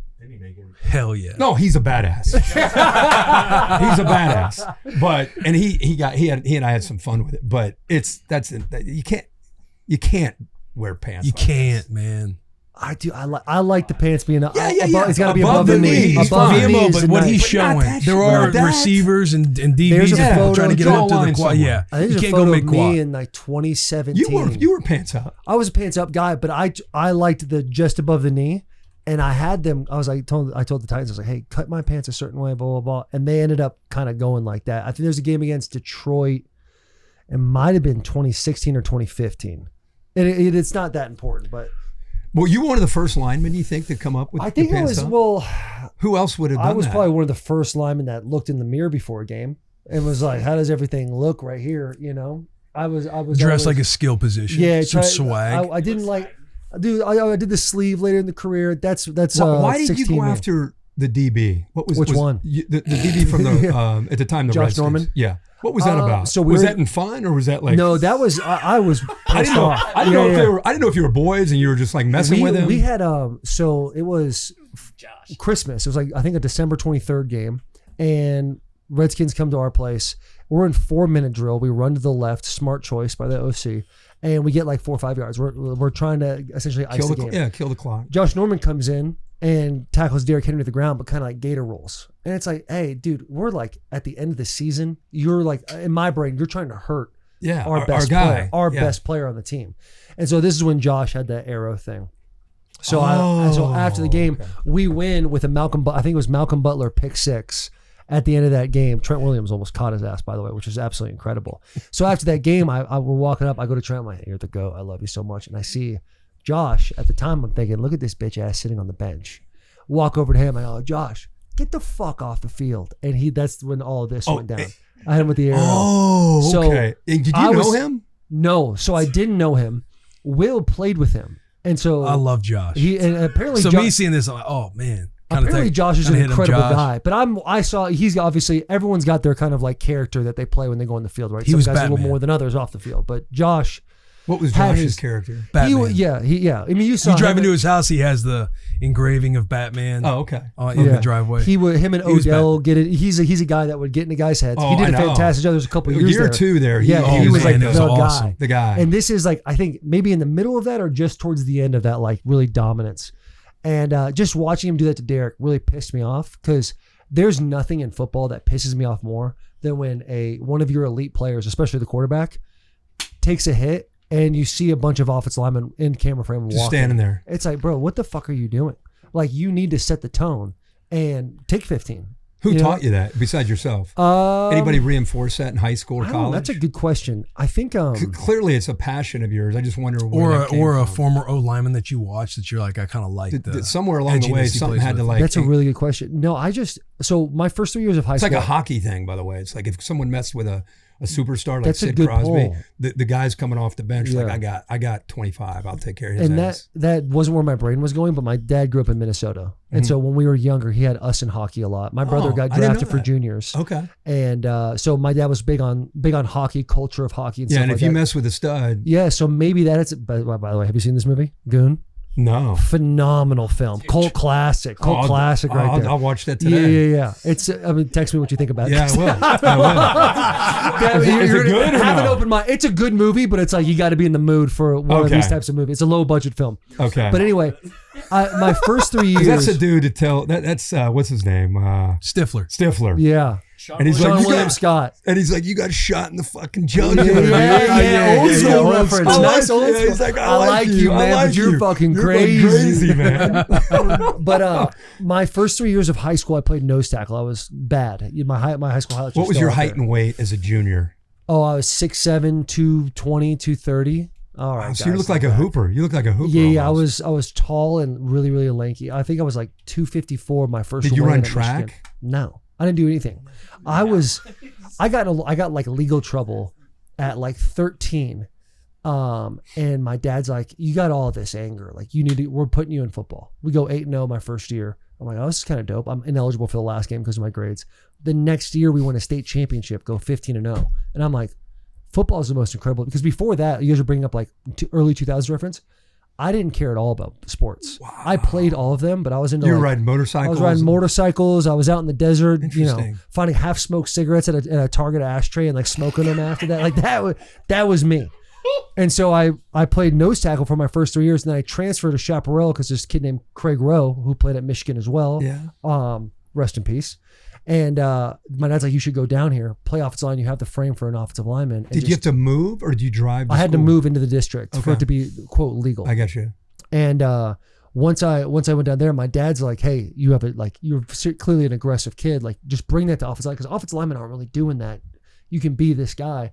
So like then it was getting 15-yard penalties for unsportsmanlike conduct and a whole bunch of stuff. I got sat out a couple of games, and then it became like a protector's mentality of, I got you. Okay, I'm not necessarily like, this isn't about me. This is about this guy behind me and this guy running the football, and it kind of just snowballed from there. But I was always a shit talker. Okay, always. Always. Why weren't you into sports when you were younger? Just where you grew up? You scared of the ball, dude? That's a really true point.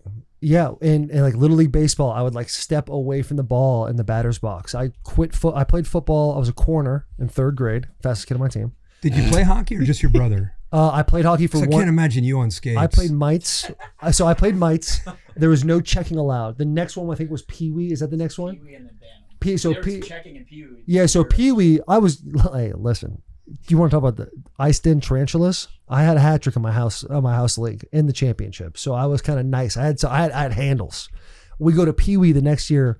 I'm trying out for a travel team, and I get hit by this guy. To me, in my brain, he's still 6'7". He's like my height now, but he was 10. And I'm like, fuck this. I don't like the contact, none of it. I quit why do football. you like motorcycles? That's dangerous too. I don't know. I just was obsessed with it. I got one when I was 5 years old, and just became like obsessed. With Yamaha dirt bikes, I had a PW50, which was a Yamaha, and I rode that. Ripped those. I was obsessed with that, and I was in a Nitro Circus and Metal Militia and all that. And then I hit puberty, and I was like, I'm kind of about this contact thing all of a sudden. So it really it switched around like 14. I was like, I'm about football. Interesting. And it just then but you didn't watch it. No interest in it. I remember we would watch the Super Bowl, and like the only football player I really knew was like John Elway and Terrell Davis, because that's when the Broncos. Yeah. I think they went back to back, Packers and Falcons, or maybe 1-1 lost one. Look at this. You kidding me? Haven't been on skates in 10 years right there. At this. And that's Can you professional. still skate? This is in February. Oh my God. But this is the first time I've been on skates since I was like 10. Low key nice right there. Oh but anyway, my God, that's amazing. Yeah, so I don't know. Where is that? That is in that's in Kelowna, BC. Not Kelowna, but that's in BC, Canada. I forget what it's called. Big White. It's like the highest elevated pond in North America right there that we're skating on. That's freaking Very fun. great. Yeah. Didn't you were I'm guessing you were the complete opposite. I'm not gonna let you do this. You're running an up-tempo offense on us right now. Asking questions about us. I was gonna say I'm picturing him with a football in his crib. Oh yeah, he's in the backyard pretending to be a Dallas Cowboy. Dallas Cowboys, Troy Aikman, all of them in the '90s. Me, my old man. Again, I can't let you do this. Like I have to pick the ball off because you are running tempo offense on us. Hit that. We can, but I do. Hey, you guys didn't you call a game of his and you had some words? I didn't call a game of his. I was in a suite. I had a couple cocktails. Oh really? I thought you were on the mic and talking about him finishing somebody. No. Wasn't it something like that? I don't know if we met before the infamous tweet. No. Oh, it was a tweet. Yeah. It was a tweet that was like, you call. I think it was like something along the lines of like selfish eye guy. Yeah. Was it against the Raiders? Was it like a clip against the Raiders? You were kind of finishing somebody. Let me tell my version. Against the Raiders. Yeah. And let me tell my version. We were driving down to win the game. DeMarco Murray was getting stood up, and so I dove headfirst into a pile, and we got a penalty. I did not hit any opponents other than my own teammates. Let me tell we ended up losing that game. Andre Johnson caught a ball in the end zone. They called him for offensive pass interference. And then we went, I think a couple ducks, and then we were done. And after the game, the Kirk Herbstreit, because our podcast just started, right? Yeah. Maybe no, I don't think I was on the. I wasn't on the team with you. It might have been right before. It had to be the first couple episodes I brought up Kirk coming at me. Right, you might have brought it up, but I wasn't on the team when this. You weren't on the team. I wasn't on the Titans at that point. Do you want? Can I say the resolution, or do you want to talk about the conflict first? Yeah, I want to hear his. I want to hear his. My take on it was I became friends with Mark. DeMarco Murray. DeMarco Murray. DeMarco Murray. Yeah, I became friends with DeMarco Murray, and when you become friends with a guy, it's like you're pulling for him, right? And I didn't know him. I looked at him as a guy that was an instigator. True. Even though I was a fan of the Titans. Yeah. And he seemed to get late hits from time to time where he's coming into the pile. Totally fair. And I felt that one, I had a couple drinks up in the suite. I felt that one maybe cost him the game. And it had happened so many times that I was so fucking Like this pissed off. kid, man. Yeah. If he only knew how and much I'm he an could old help the school team. guy. Yeah. Like, and he's a Michigan guy. And I think not like Michigan guy is a bad thing. Michigan guy is like Jake Long's not doing that. Like Steve Hutchinson would never. Hutchin doing it. Like Yeah. a traditional Michigan guy, he's more helping guys off the pile. He's not coming in cheap shotting guys. So I think if he were a Nebraska guy, it probably wouldn't have been so passionate. But because I had expectations of what I thought a Michigan guy was, and then because he had done it so many times, I had a couple drinks, I fired it off. I love that. Does that add up? So no, that. And I never talked to you in my life. We never spoke up to that point. I do agree that because of my penalty right there, we probably would have won that game if I didn't have that penalty. Now there's always like a handful of plays, right, that decide a game, but that one specifically was like I walked in that locker room like I fucking let all 53 of these guys down. That's how I felt. And you remember the back end because that's the once the resolution. emotion, I'm a guy that gets emotional for 8 seconds, and then once it's gone, I'm like, I wish I didn't do that. Yeah. And then I didn't see him for maybe a year or two until. It was probably that off season. So this is the apology tweet. Nothing better than an apology tweet. Yeah. So this is the off season. It's like April or May. We just started OTAs and the Preds. Exactly. And you were doing the drinking. So and this is the first of the. I think we did the. It might have been the luge of the catfish. That one where they kind of went. You guys nuts had an and viral. entire suite, and We had a someone I whole- was with wanted to go up to say hi to somebody, and I was like, yeah, I'll go up there, whatever. So you walk in. I'm kind of like. Obviously, I know who you are. And I had been a fan of you because I talked earlier about this in the college game day. Like, it'd be so sick. Everyone knows who Kirk Herbstreit is. And credit to you. Like, you didn't. I think it's the right thing to do. You didn't put a shoulder away from me or anything like that. You came up to me immediately when I was going to, I was going to go at your pace. Like, what if you want to talk or not? I think I said something to your wife, too. Yeah. And you came up to me and he's like, hey, I overstepped there. I'm sorry. That type of thing. And then I think we had a really good conversation. Yeah. I can't remember because a couple drinks on my end. Too, so now we're a little back and forth. I felt awful about it. And I mean, since then, yeah, I think we exchanged numbers that night too. Yeah. And then from then it's turned into this. Yeah. So it was a funny way it went down, but dude, I get it.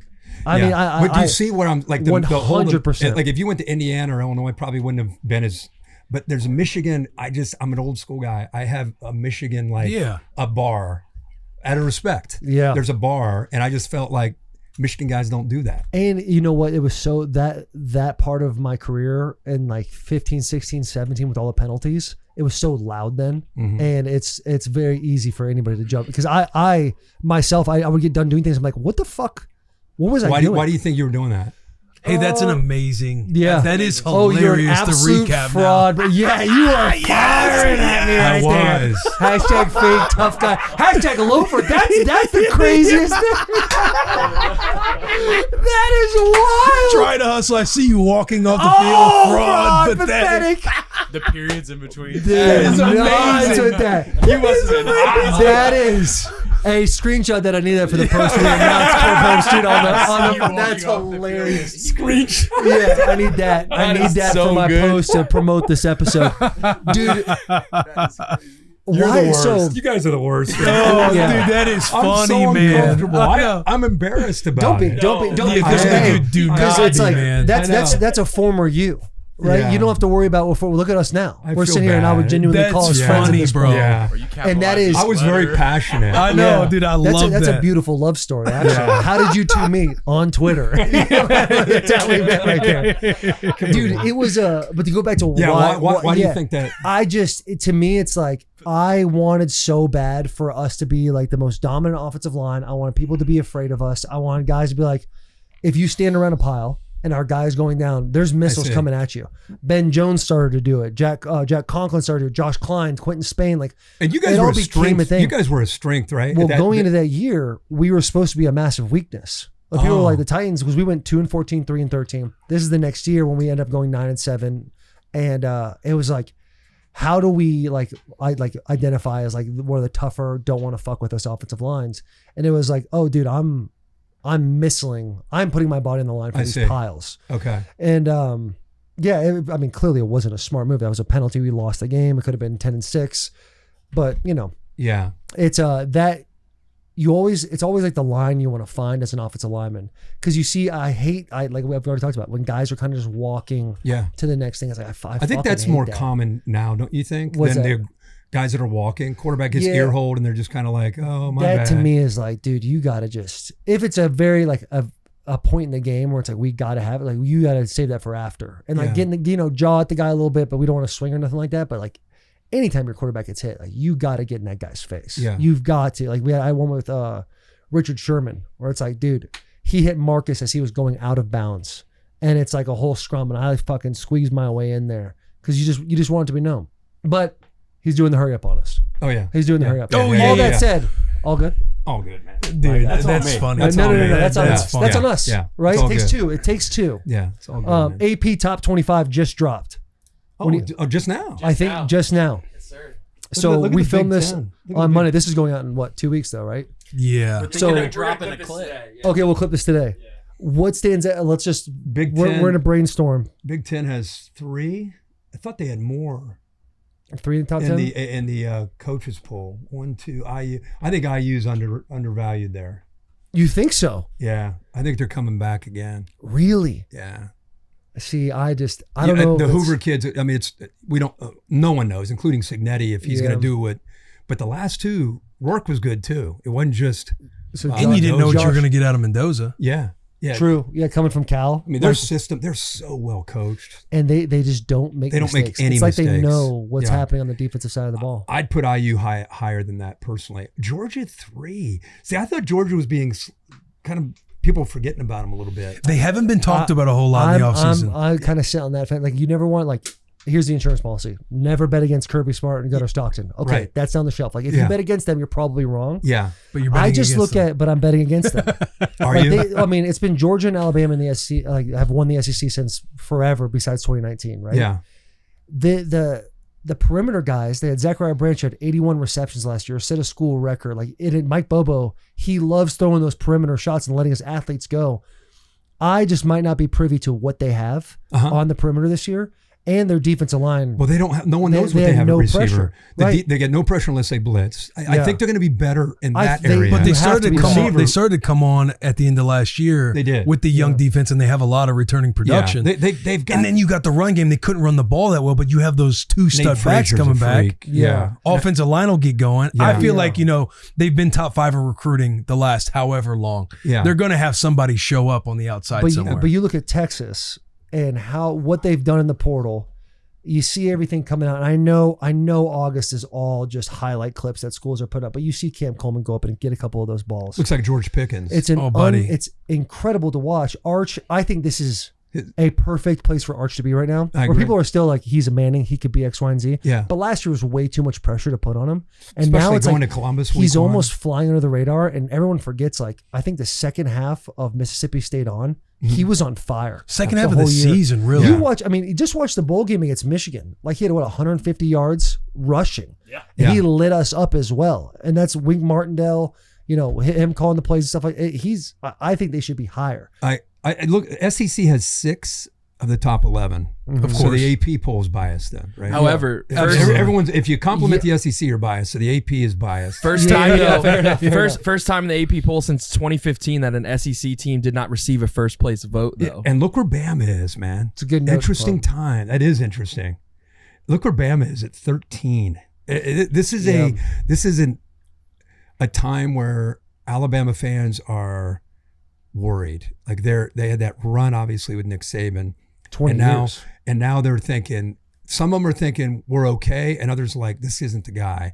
And imagine the guy's still winning a ton of games. Like Nebraska would kill for what Alabama's doing right now. Oh, yeah. That's serious. And these guys are like, I'm See, not I know, questioning but you always got Nebraska. to, you touch me when you say that, so I'm like, fuck, he's just basically, you might as well pat me on the head. But hey, you're I'm saying- right. You're absolutely right. The Alabama fan, this is a big year for Alabama and Kalen DeBoer. Do you think it gets, if they don't make the playoffs, it gets real loud for Kalen? I Yeah, think Gets he just- hot or gets rolled? Gets hot. If they don't make the playoff, absolutely. Yeah. Yeah, I think so 'Cause, too. I mean, Absolutely. Kalen DeBoer, he's an amazing coach. Is he Coming, the right- coming, at, no, is he coming after the Saban? greatest of all time. Yeah. It's an And their uphill personalities battle. could not Borderline be impossible. Could not be any Yeah. more opposite in Yeah. how they run their program. Miami at 7, it's all going to come down to Mensa. They're so loaded. They are. But is Mensa the guy? Just like IU. IU could be higher, but is Hoover going to be what Mendoza was last year? The best, to me, the guy that I love is at 9, Trinidad Chambliss. And you I got Lacey in the love- backfield. Oh my God, I love that team. That duo Week in the 3, backfield's incredible. LSU and Lane go back to the Grove in Oxford. That is I mean, going that's to be. going to be That's going to be incredible. absurd. Yeah, you guys are Absurd. obviously going to be there. They haven't announced that, but, I But mean, yeah, you're Yeah, absolutely I don't going know where there. else we would go. We're That gonna have to is- figure out where we're going.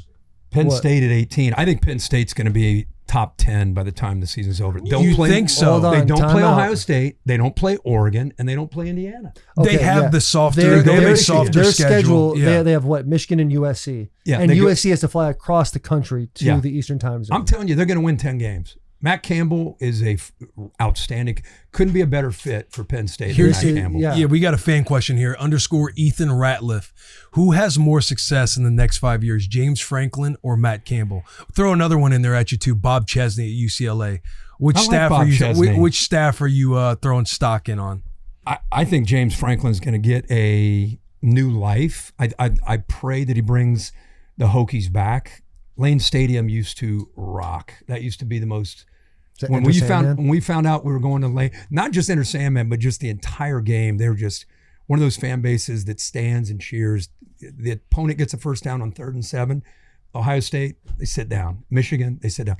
Virginia Tech, they get louder. Like, they used to be a great place. So hopefully he can bring that back. I would give Matt Campbell the edge out of those two. But I like all three. I think Chesney. When was the last time we talked about UCLA football? Dude, never. In your lives, have we talked about UCLA? Yeah, I guess Josh Rosen. yeah. Yeah, I mean, But they you're weren't more great. talking about an individual than you are the team. They weren't nationally a factor Yeah, back then. and I just think like UCLA in this era of NIL is so difficult to be successful right now because a lot of their money is going towards other sports as well. Like they're more diversifying. Yeah, softball. Your stadium is basketball. 45 minutes It's away. brutal. It's very difficult. But for he's them to be creating successful some. right He's now. creating some juice. And they of had- course, they got the quarterback. And you have There a was- quarterback yeah, who's there was now one a year point- removed from all that drama. Yeah. Yeah, there was 1.2. They're the hottest 3-0 team in the middle of the season of all Yeah, time, yeah, right? yeah, when they made that switch. They made that switch and got it done. I like it. Can you go back to the AP Still poll real love quick? the uni at UCLA though. I hope they come. See, back. I was never Never liked it? I never liked it. I was never a huge fan of it. The Texas Tech, obviously all the Sorsby stuff, but like, yeah, Cody Campbell getting Cody him up Campbell. there, and McGuire. Joe McGuire is a great coach. yeah. Yeah, Hammond yeah, is yeah. a dog. He and again, it's all people are acting like they don't have a quarterback. I mean, Right. they've got a quarterback and they've recruited incredibly well. They And Joe also have an McGuire is a easy great- schedule. Great coach. Yeah, yeah. They're a playoff team for sure. One team that'll end up a little bit higher, Notre Dame. I mean, they've got I got Notre Dame winning it all this year. I mean, the top 5 right do you there, really? even 6, 7. they're handling how they handled the bowl situation up for interpretation. First class. How you like I it? thought they didn't say anything. The AD did. The coach didn't. They moved on. Oh, Marcus Freeman was like, we got to play better. We can't leave it up to the committee. Yeah. We got to win games. But a lot But of people the are saying AD they was took ups- their ball, they went home. Like you Marcus should play. didn't. Maybe the fans and Yeah, the fan. I'm talking about the public view I on think Notre Dame, how they they handled did. it. Yeah. But man, I was so impressed. Marcus Freeman was like, we got to be better. Yeah. Have you seen like a lot of clips coming out of No. their camp? So in their indoor, they have a giant big screen where they'll run plays and then you can actually watch it back in real time, which Yeah. is really cool. Yep. But they'll play during warmups, like games of them losing. Like I saw there's one that. from like Michigan 2012. Yeah. There's one a couple Ohio last State year. last play of the game. Right. Yeah, There's a a few years whole ago. bunch of stuff. And it's like, we went there in the spring game or the spring practices for our spring tour. CJ Carr, like you can never judge a Smooth. quarterback off of one practice. It's inappropriate to do. You shouldn't do it. But the aura that this Well, kid has. people The say competitive nature that the he competitive has, nature yeah. is whatever it is, that he has it. Yes. Yeah. We saw it the He's- night before when we were just playing knockout with the entire team. Right. When Freeman had all the boys over, and CJ Carr is, He's an animal. Yeah. I think he is going to be a stud this year. He's agree. I don't know if he's think probably pretty high on He'll be the a odds. Heisman. He'll be a Heisman Yeah, guy. he'll be I think he's the in front New runner York. right now. Should be. Yeah. Yeah, Oh, or Arch Arches? Manning, Yeah, Trinidad Arch. Chambliss. It's a massive year for Yeah. quarterbacks. And this year. Notre, I mean, just the brand of Notre Dame too. Like if he has an above average year, he'll Yeah. be in the conversation. Yeah. And they get to kind of ramp up to the playoffs. Like they'll host Miami. Well, They also got SMU. They got got- BYU. They got like 2 or 3 games.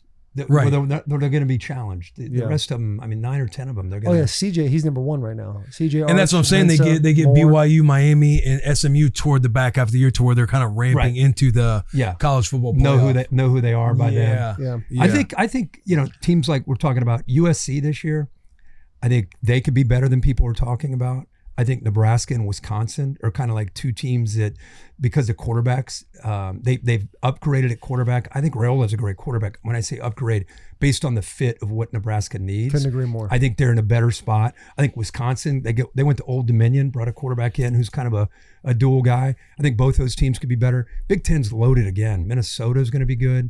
Iowa's going to be good. There's just Flashback. really no breaks. Washington's tough with that quarterback. Yeah. Jamal Williams. A lot of good quarterbacks this year. Yeah. Who's the team in the top 25 that you think, who's not in it that you think will make the run? Put him back up there again. So Mitch Carsley just said, "Who's a team that's not in the top 25?" I see a team in the top 10 that I don't think is going to be there, and that's A&M. A&M. You don't like Wow. Marcel Reed and the boys? No, I do. I feel like when I'm looking at all of these teams, It's interesting. Pull up. I feel like A&M would be the record- one that's not in the schedule. top 10. Who's not in the top 25? It's a bitter taste in your mouth with A&M because of Interesting. how well the season was going. Then they lose their last game against Texas, and then they kind of get bounced by a Miami team that everyone thought shouldn't be there. Right. And they put up what 6 They points? they didn't move. They did not play well at all that that game day. was watching. But A&M, paint dry. all of their wins last year was against the bottom half of the SEC. Anytime they face a Can you team put the above AP, in the top like, half, they where it's lost. The AP poll, it shows others receiving votes, just to like see the teams that are kind of left out at the bottom end of that. Mitch's question's good too because at least one team that started the season unranked finished in the top 10 poll in the last 29 to 32 years. So an unranked team finished top 10. How about 29. that? That's So it. the question is, who will that team be? If we go down the list here, I think Clemson's going to be a lot better than unranked. I like And Arizona- Dabo Sweeney is Arizona, playing too. it up. He is like, we're a bunch of nobodies. Don't worry about us. They open up with LSU. I think Florida with this new coach, Summerall, I think they're going to be a lot better. You think you like South Carolina just lost a North couple Sellers? receivers They did. for the They did, year. Two of their but best one was a receivers. Yeah, I saw that It was article. the I was first like, oh, news I saw JPE. this morning. And I woke up. I like Oklahoma State. Oklahoma State I with like new coach. yeah, new coach. Who's the quarterback? What's his name? Mestamaker. Oh, the kid He's from a North stud. Texas. Yeah. How about Vanderbilt, man? Like, I feel like everybody just thinks because Diego Pavia left that they're done. I got a lot of respect for Clark Lee. Yeah. I think they'll end up ranked by the end of the year. When the crazy chaos of the coaches getting fired in the middle of the season last year, I thought Clark Lee's out of here. Yeah, he'll be gone. I hope he sticks around. I thought he was like be a Florida or Auburn. I thought those I were could the see two that. schools he was going to go to. But how and about for the him to- renovation, what they've done to that stadium? Awesome. And for what they had to work with, Yep. now they're going to knock the press box down and put, kind of like what Michigan did, that old press box, Yep. and put that beautiful, like 3 levels of all the way from goal line to go. That's suites. That's what Vandy's That's going to be do. awesome. Yeah. That'll be great. And it's Yeah. like if you can have the continued success, there's so much money Oh in my Nashville God, I that they know. will. They just need probably one more year. Yeah. Of being like, hey, If they this can is- prove that they're more than Diego Pavia, which I think they will, Yeah. then I think what you're saying. We'll get then to it see just what that keeps 5-star. going. What's his name? Jared Curtis. Yeah. Jared Curtis. Curtis. I don't know if he's coming in. starting yet. I don't know either. Is that the kid from? Is that the New Mexico State transfer? There was another kid. Well, it's not with that. Oh, he has No, been. he came over from New Mexico State, just like Pavia, right? Yeah, he was on Vanderbilt last. That's what I Yeah, thought. yeah. He came last. He's second year. Yeah. Yeah, but that's I'm interested to see Clemson.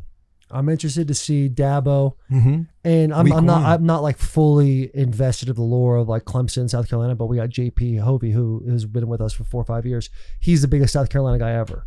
And even when we bring up Clemson, and if they walk away from Dabo, if something happens this year where they have a year like last year and they let him go, JP is even there, be like, Clemson has to remember who they were before Dabo got to Clemson, because the grass isn't always greener. Yeah. You know, so But you know how this world works now. yeah, no doubt. It's like, yeah, show me, don't tell me. It's not for long. The whole thing. All the phrases. Yeah. Not to just keep being a stat guy, but the last time Clemson was unranked, they started 8-0 and won the ACC championship with Good Dabo. note. How about that? So he knows how to play that underdog role. He's the they're- whole quote of like we got a bunch of nobodies. That's exactly how they need to be right on right cue. now. Yep. Right on cue. And they go to Death Valley opening game at LSU. Yeah. Who do you got coming out of the SEC making it to the playoff? Texas, Georgia. Do you have LSU in there? Nope. I think they'll be close. I think A&M can make it. What about Oklahoma? God. They lost so much on defense. You know who lost a lot on defense last year? Ohio State. They did. And look what look what the hell they did. 2 years. Yeah. For the It's last 2 years ago. Because 2 years they win it all. They lost the two ends. Right. And now and the middle linebacker who went to the Cardinals. And now this year, I mean, they're replacing it with 5 stars, but I don't care. You lose so much from an intangible standpoint, leadership. You know better than anybody. Like not making calls, but hurry up and all of a sudden everyone's in position. It's because of that experience. Mm-hmm. They don't have that.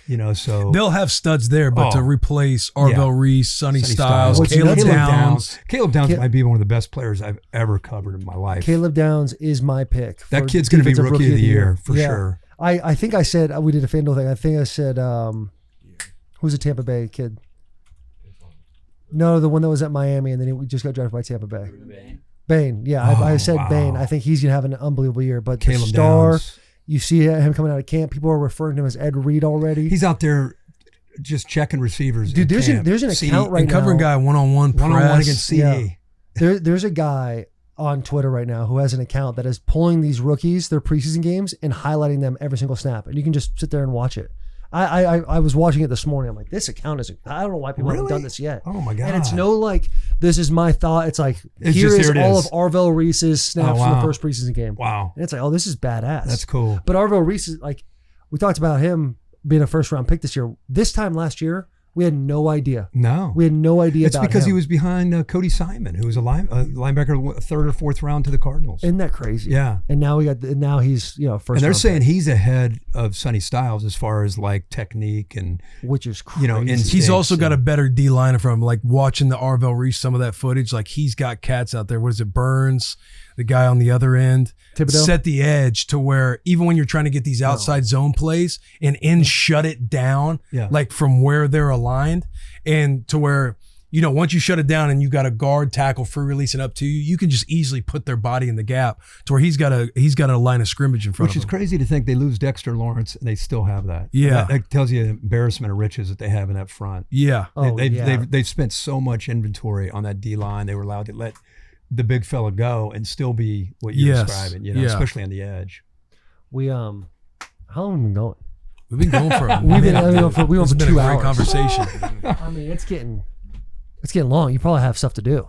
My wife, I have to check with my wife. We have to rip some packs too. I got to rip some packs with you. Some Bowman. It's gonna be a packs. good year of college football, though. Gonna be a great And year. loaded. I mean, everyone's loaded. Oh my SEC, God. Big Ten. That's one thing about college football. It's so cyclical.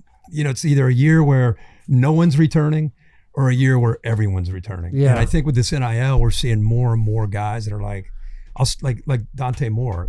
Before NIL, he would have never stuck around. He's a top 5 pick.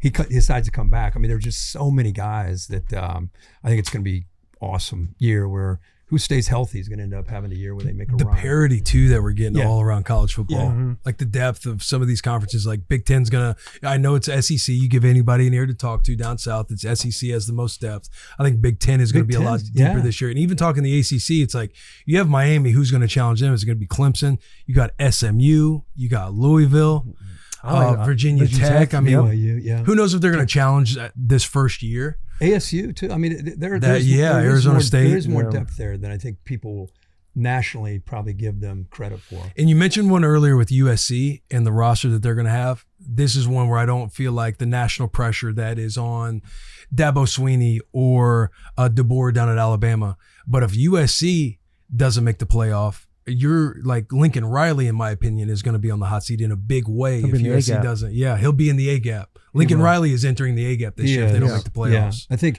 a lot of those guys that were hired in that same year they've either been let go in high profile jobs or they're kind of feeling it. Luke Fickell was hired right around that same time at Wisconsin. So yeah, I mean, but it's funny when you're in the West Coast, you grew up out there, you understand. It's incredible how, I guess USC is different because of that brand, but you don't deal with the scrutiny that the Big Ten and the SEC. When I quieter. say Big Ten, it's much quieter. like the traditional Big Ten. Yeah, you can kind of blend in a little bit when you're struggling, but I do think SC is ready to. I think they've equipped themselves. They got a great quarterback, and I think they number got one class in 27 as well. They have a bunch of yeah. guys in there. They got a couple play. young bucks that are showing up early. Like linebacker, they said he's like living up to the hype. So yeah. What was he, like the number one edge? yeah, he's supposed to be a beast. He looks like a young Joey Bosa. He looks like an absolute war daddy. He's got a Nick Bosa. He looks like build. he's 25 I know. He can't be 18. Hey, COVID, you never know. He's like grown. COVID, Yeah, the COVID changed a COVID lot of year, shit. everybody getting their fifth year. Grown man. It is wild. We're going to hit the Bud Light question and say, which usually is our last one, but I'd feel awful for the fans if we didn't just talk about Lee Corso for just a second. Talk to me about your relationship with him. I saw that. Yeah. He drove 3 hours to come see you. Well, not 3 hours. Well, but 6 hours. We'll say whatever we want. He drove 18 hours to come see you. yeah, you know what, man? He and I kind of that father-son relationship. We worked together 29 years, and I don't know if you guys ever met him. Like just salt to the earth, greatest guy. He treated everybody on game day, from a first-year PA to the producer or CP of the show. Everyone was the same. If a person brought their family in, he would go over to them, look them right in the eye, talk to them for 15 minutes. Every single person. I'm the one that talks about him because people associate he and I together, but every single person would talk the same way about him. That's when you kind of know you have a special person. But yeah, I had a chance to see him. I had a speech down in Orlando, and he's like, can I come over? I was like, come to the event. He's like, I don't want to come to the event, but can I come over to the airport and see? I was like, yeah. I said, let me send a car for you. And he's like, no, I don't want to. I'm driving. I'm like, Lee, you're 90. You can talk like this to him. I'm like, Lee, you're 91. You're not driving. He's like, bullshit, I'm driving. And I was like, all right. Once he says it, you're not stopping him. Yeah. So I get there. And I'm walking towards the doors where he came out of the FBO, and I just embraced him, and he just starts crying in my shoulder, and I'm crying because he's crying, and it's like you can just the memories start flooding back when you see him, because I don't see him that often. I saw him last year when we did that last show with him. And he's cognitive thinking, think about your grandparents or whatever, like his cognitive thinking at 91, he does not miss a beat.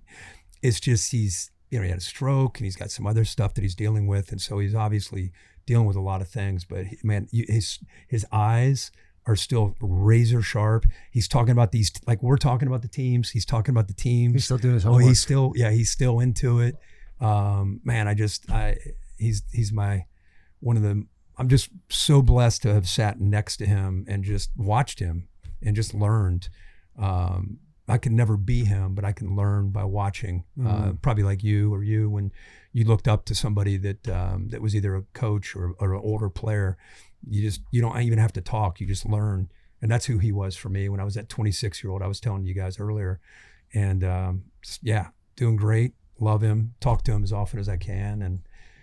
He's always with us in spirit, that's for sure. How was that? How emotional was that last game, Ohio State, Texas? That was tough, The day before, it was in Columbus where the headgear the whole thing started. My first year on the show is when he put that on. That's how long it went.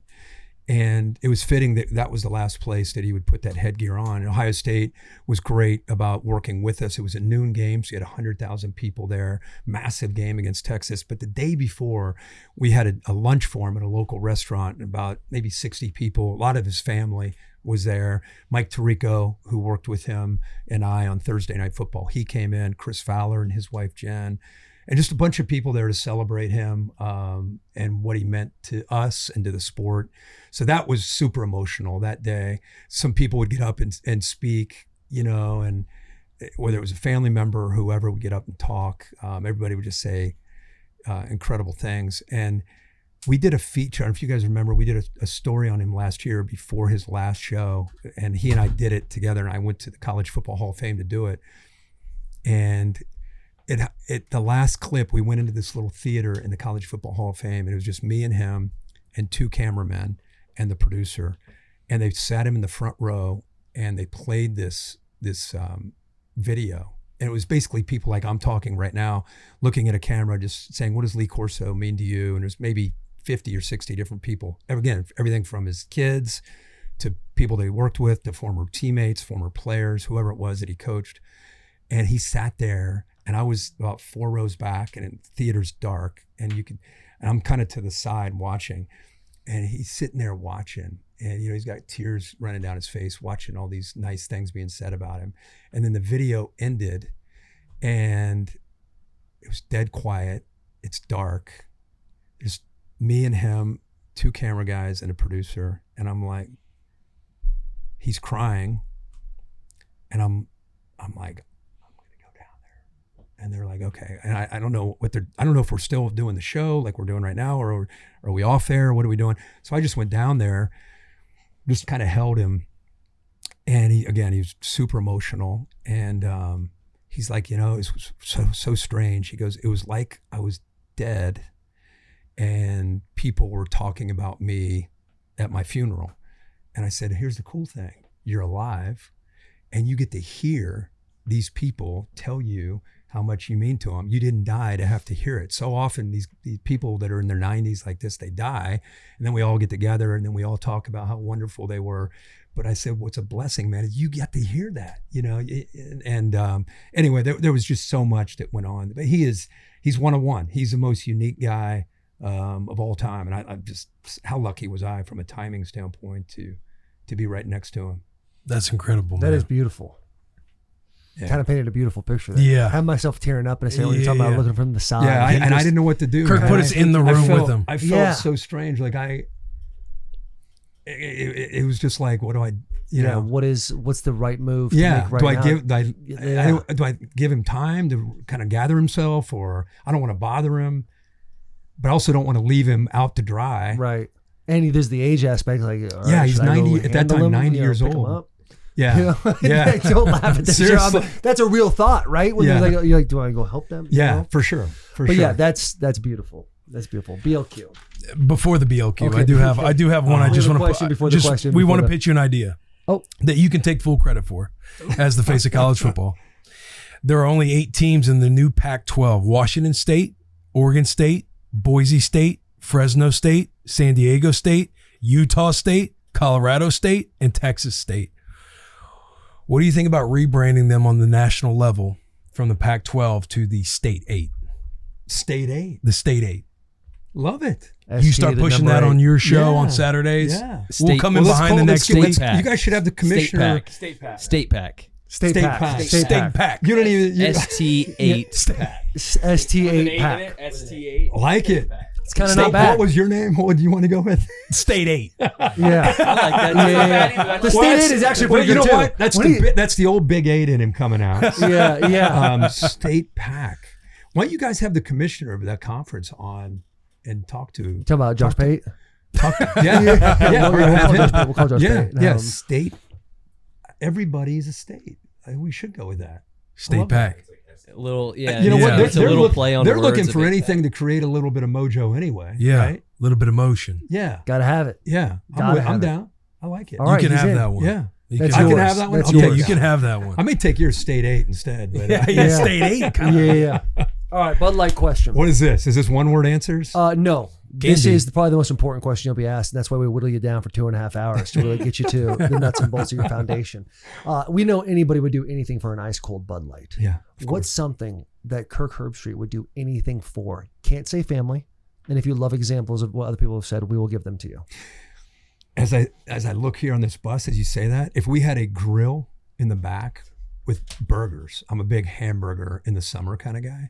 If it was hot like it is today, and we had a great charcoal, not a gas, but a charcoal or a green egg grill, and we were flipping like burgers, and we were all bullshitting about college football, and it was hot. We had some good sides, and we had burgers, put a little cheese on them. Give me that damn Bud Light. Are you fucking serious right now? That would be perfect. A charcoal burger. Cheeseburger. Perfect. A charcoal. You guys like charcoal burger? Yeah. See? The boys like it. Boys back there. Boys like are charcoal. yeah. Huh? All right. Yes. God. That sounds great. I mean, you can't ask for a better answer than Well that. done. Didn't even ask for a reference piece either. No. Some guys said they want to go to space. space, but you want just a good burger. Old school. You want Midwest. a warm. Yeah. That's the Midwest. Talking college That is. ball. Yeah, Talking college the ball. game's got to be on. Everyone's true bias coming out. Yes, talking Everyone's shit. pretending to not be. That's the best part about my job. We do game day, then we go on the bus. You guys, hopefully, you guys are around. You guys, after your Friday show, are you sticking on Saturday? That week 1, we will be at LSU Clemson. Are you going to go for the game? Yes. Oh yeah.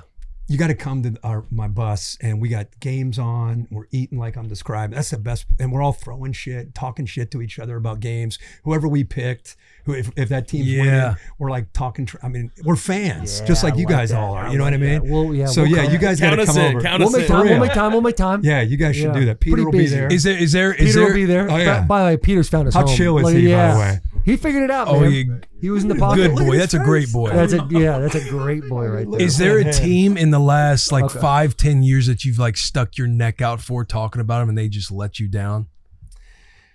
I mean, it happens Where every- when you're it throwing happens food at every- the TV, it like happens- mother. It happens every year, right? I mean, it's funny. You make picks, and like the only bias we ever have is whoever you pick that Saturday. You guys ever get that? Like, are you making picks on Friday? Oh yeah, you put the parlay together and you my look at God. 7 legs and you're like, Oh my God, I'm dude. about to unlock and something. And here. you think like, if I have any bias, it's whoever I pick that week. I want to win. Like, because I don't want to deal with the bullshit on X. So it's like, so I'm just like, you want to silence the noise. Please Yeah. win. Because honestly, you don't really care. But I mean, when you make the pick, you want it to happen. But I don't know. Because you're a Nebraska guy. I broke in when Nebraska was the team, and like we talked about 96, 97. Kansas State started to come around, and I kept riding Nebraska, and Nebraska played at Kansas State. And I picked Nebraska right in front of the Kansas State fans. And their fans are awesome. They're passionate. And they came to the set afterwards, like talking, like they were getting aggressive. And it was like, that's when I learned, wow, like these picks, people take these picks really seriously. Yeah. You know, have you felt that yet? Oh, Like, yeah. Have you felt like, buddy. they the take bird them gets so loud. personally. Like if you make a pick and you're wrong, like, it's like you walked into their kitchen and smacked them across the face. Yeah. Or even make a list and they're not on it. Yeah, exactly. Yeah, it's like, honestly, it's not that deep. Like, it's really not. It's just You're just looking at the film. You just you're look at checking it out and the you players. throw something out. Like, Yeah. Right. And if it doesn't happen, it doesn't happen. Yeah. But to answer your question, it happens every Saturday. You know, people get worked up. And they're like, I told you, you son of a bitch. I've always hated you. It's like, all right, man. Peter almost left. He didn't like that language. You good? Where's the enemy? You solid, Dad? Good Well, boy. That's a good man. boy. Hey, we appreciate you coming on the show. Absolutely, This has man. been Thanks an for awesome having time. us. Let's give a round of applause for Appreciate Kirk you Herbstreit. Good to see you. The start of an annual tradition. Yeah, The man. start of an annual Whenever you want me. tradition. We'll do it next. You can be yeah. our Lee Corso. Yeah. We'll look up to you forever. And we'll just be around as much as possible. Hopefully I go to 91. Yeah. Yeah. Then when you're a run. crying, we'll be like, should we pick him up? Yeah. Sure, we'll We not. need help up the stairs. Awesome. All right, boys. Thank you guys. Big hugs, tiny kisses. Please subscribe.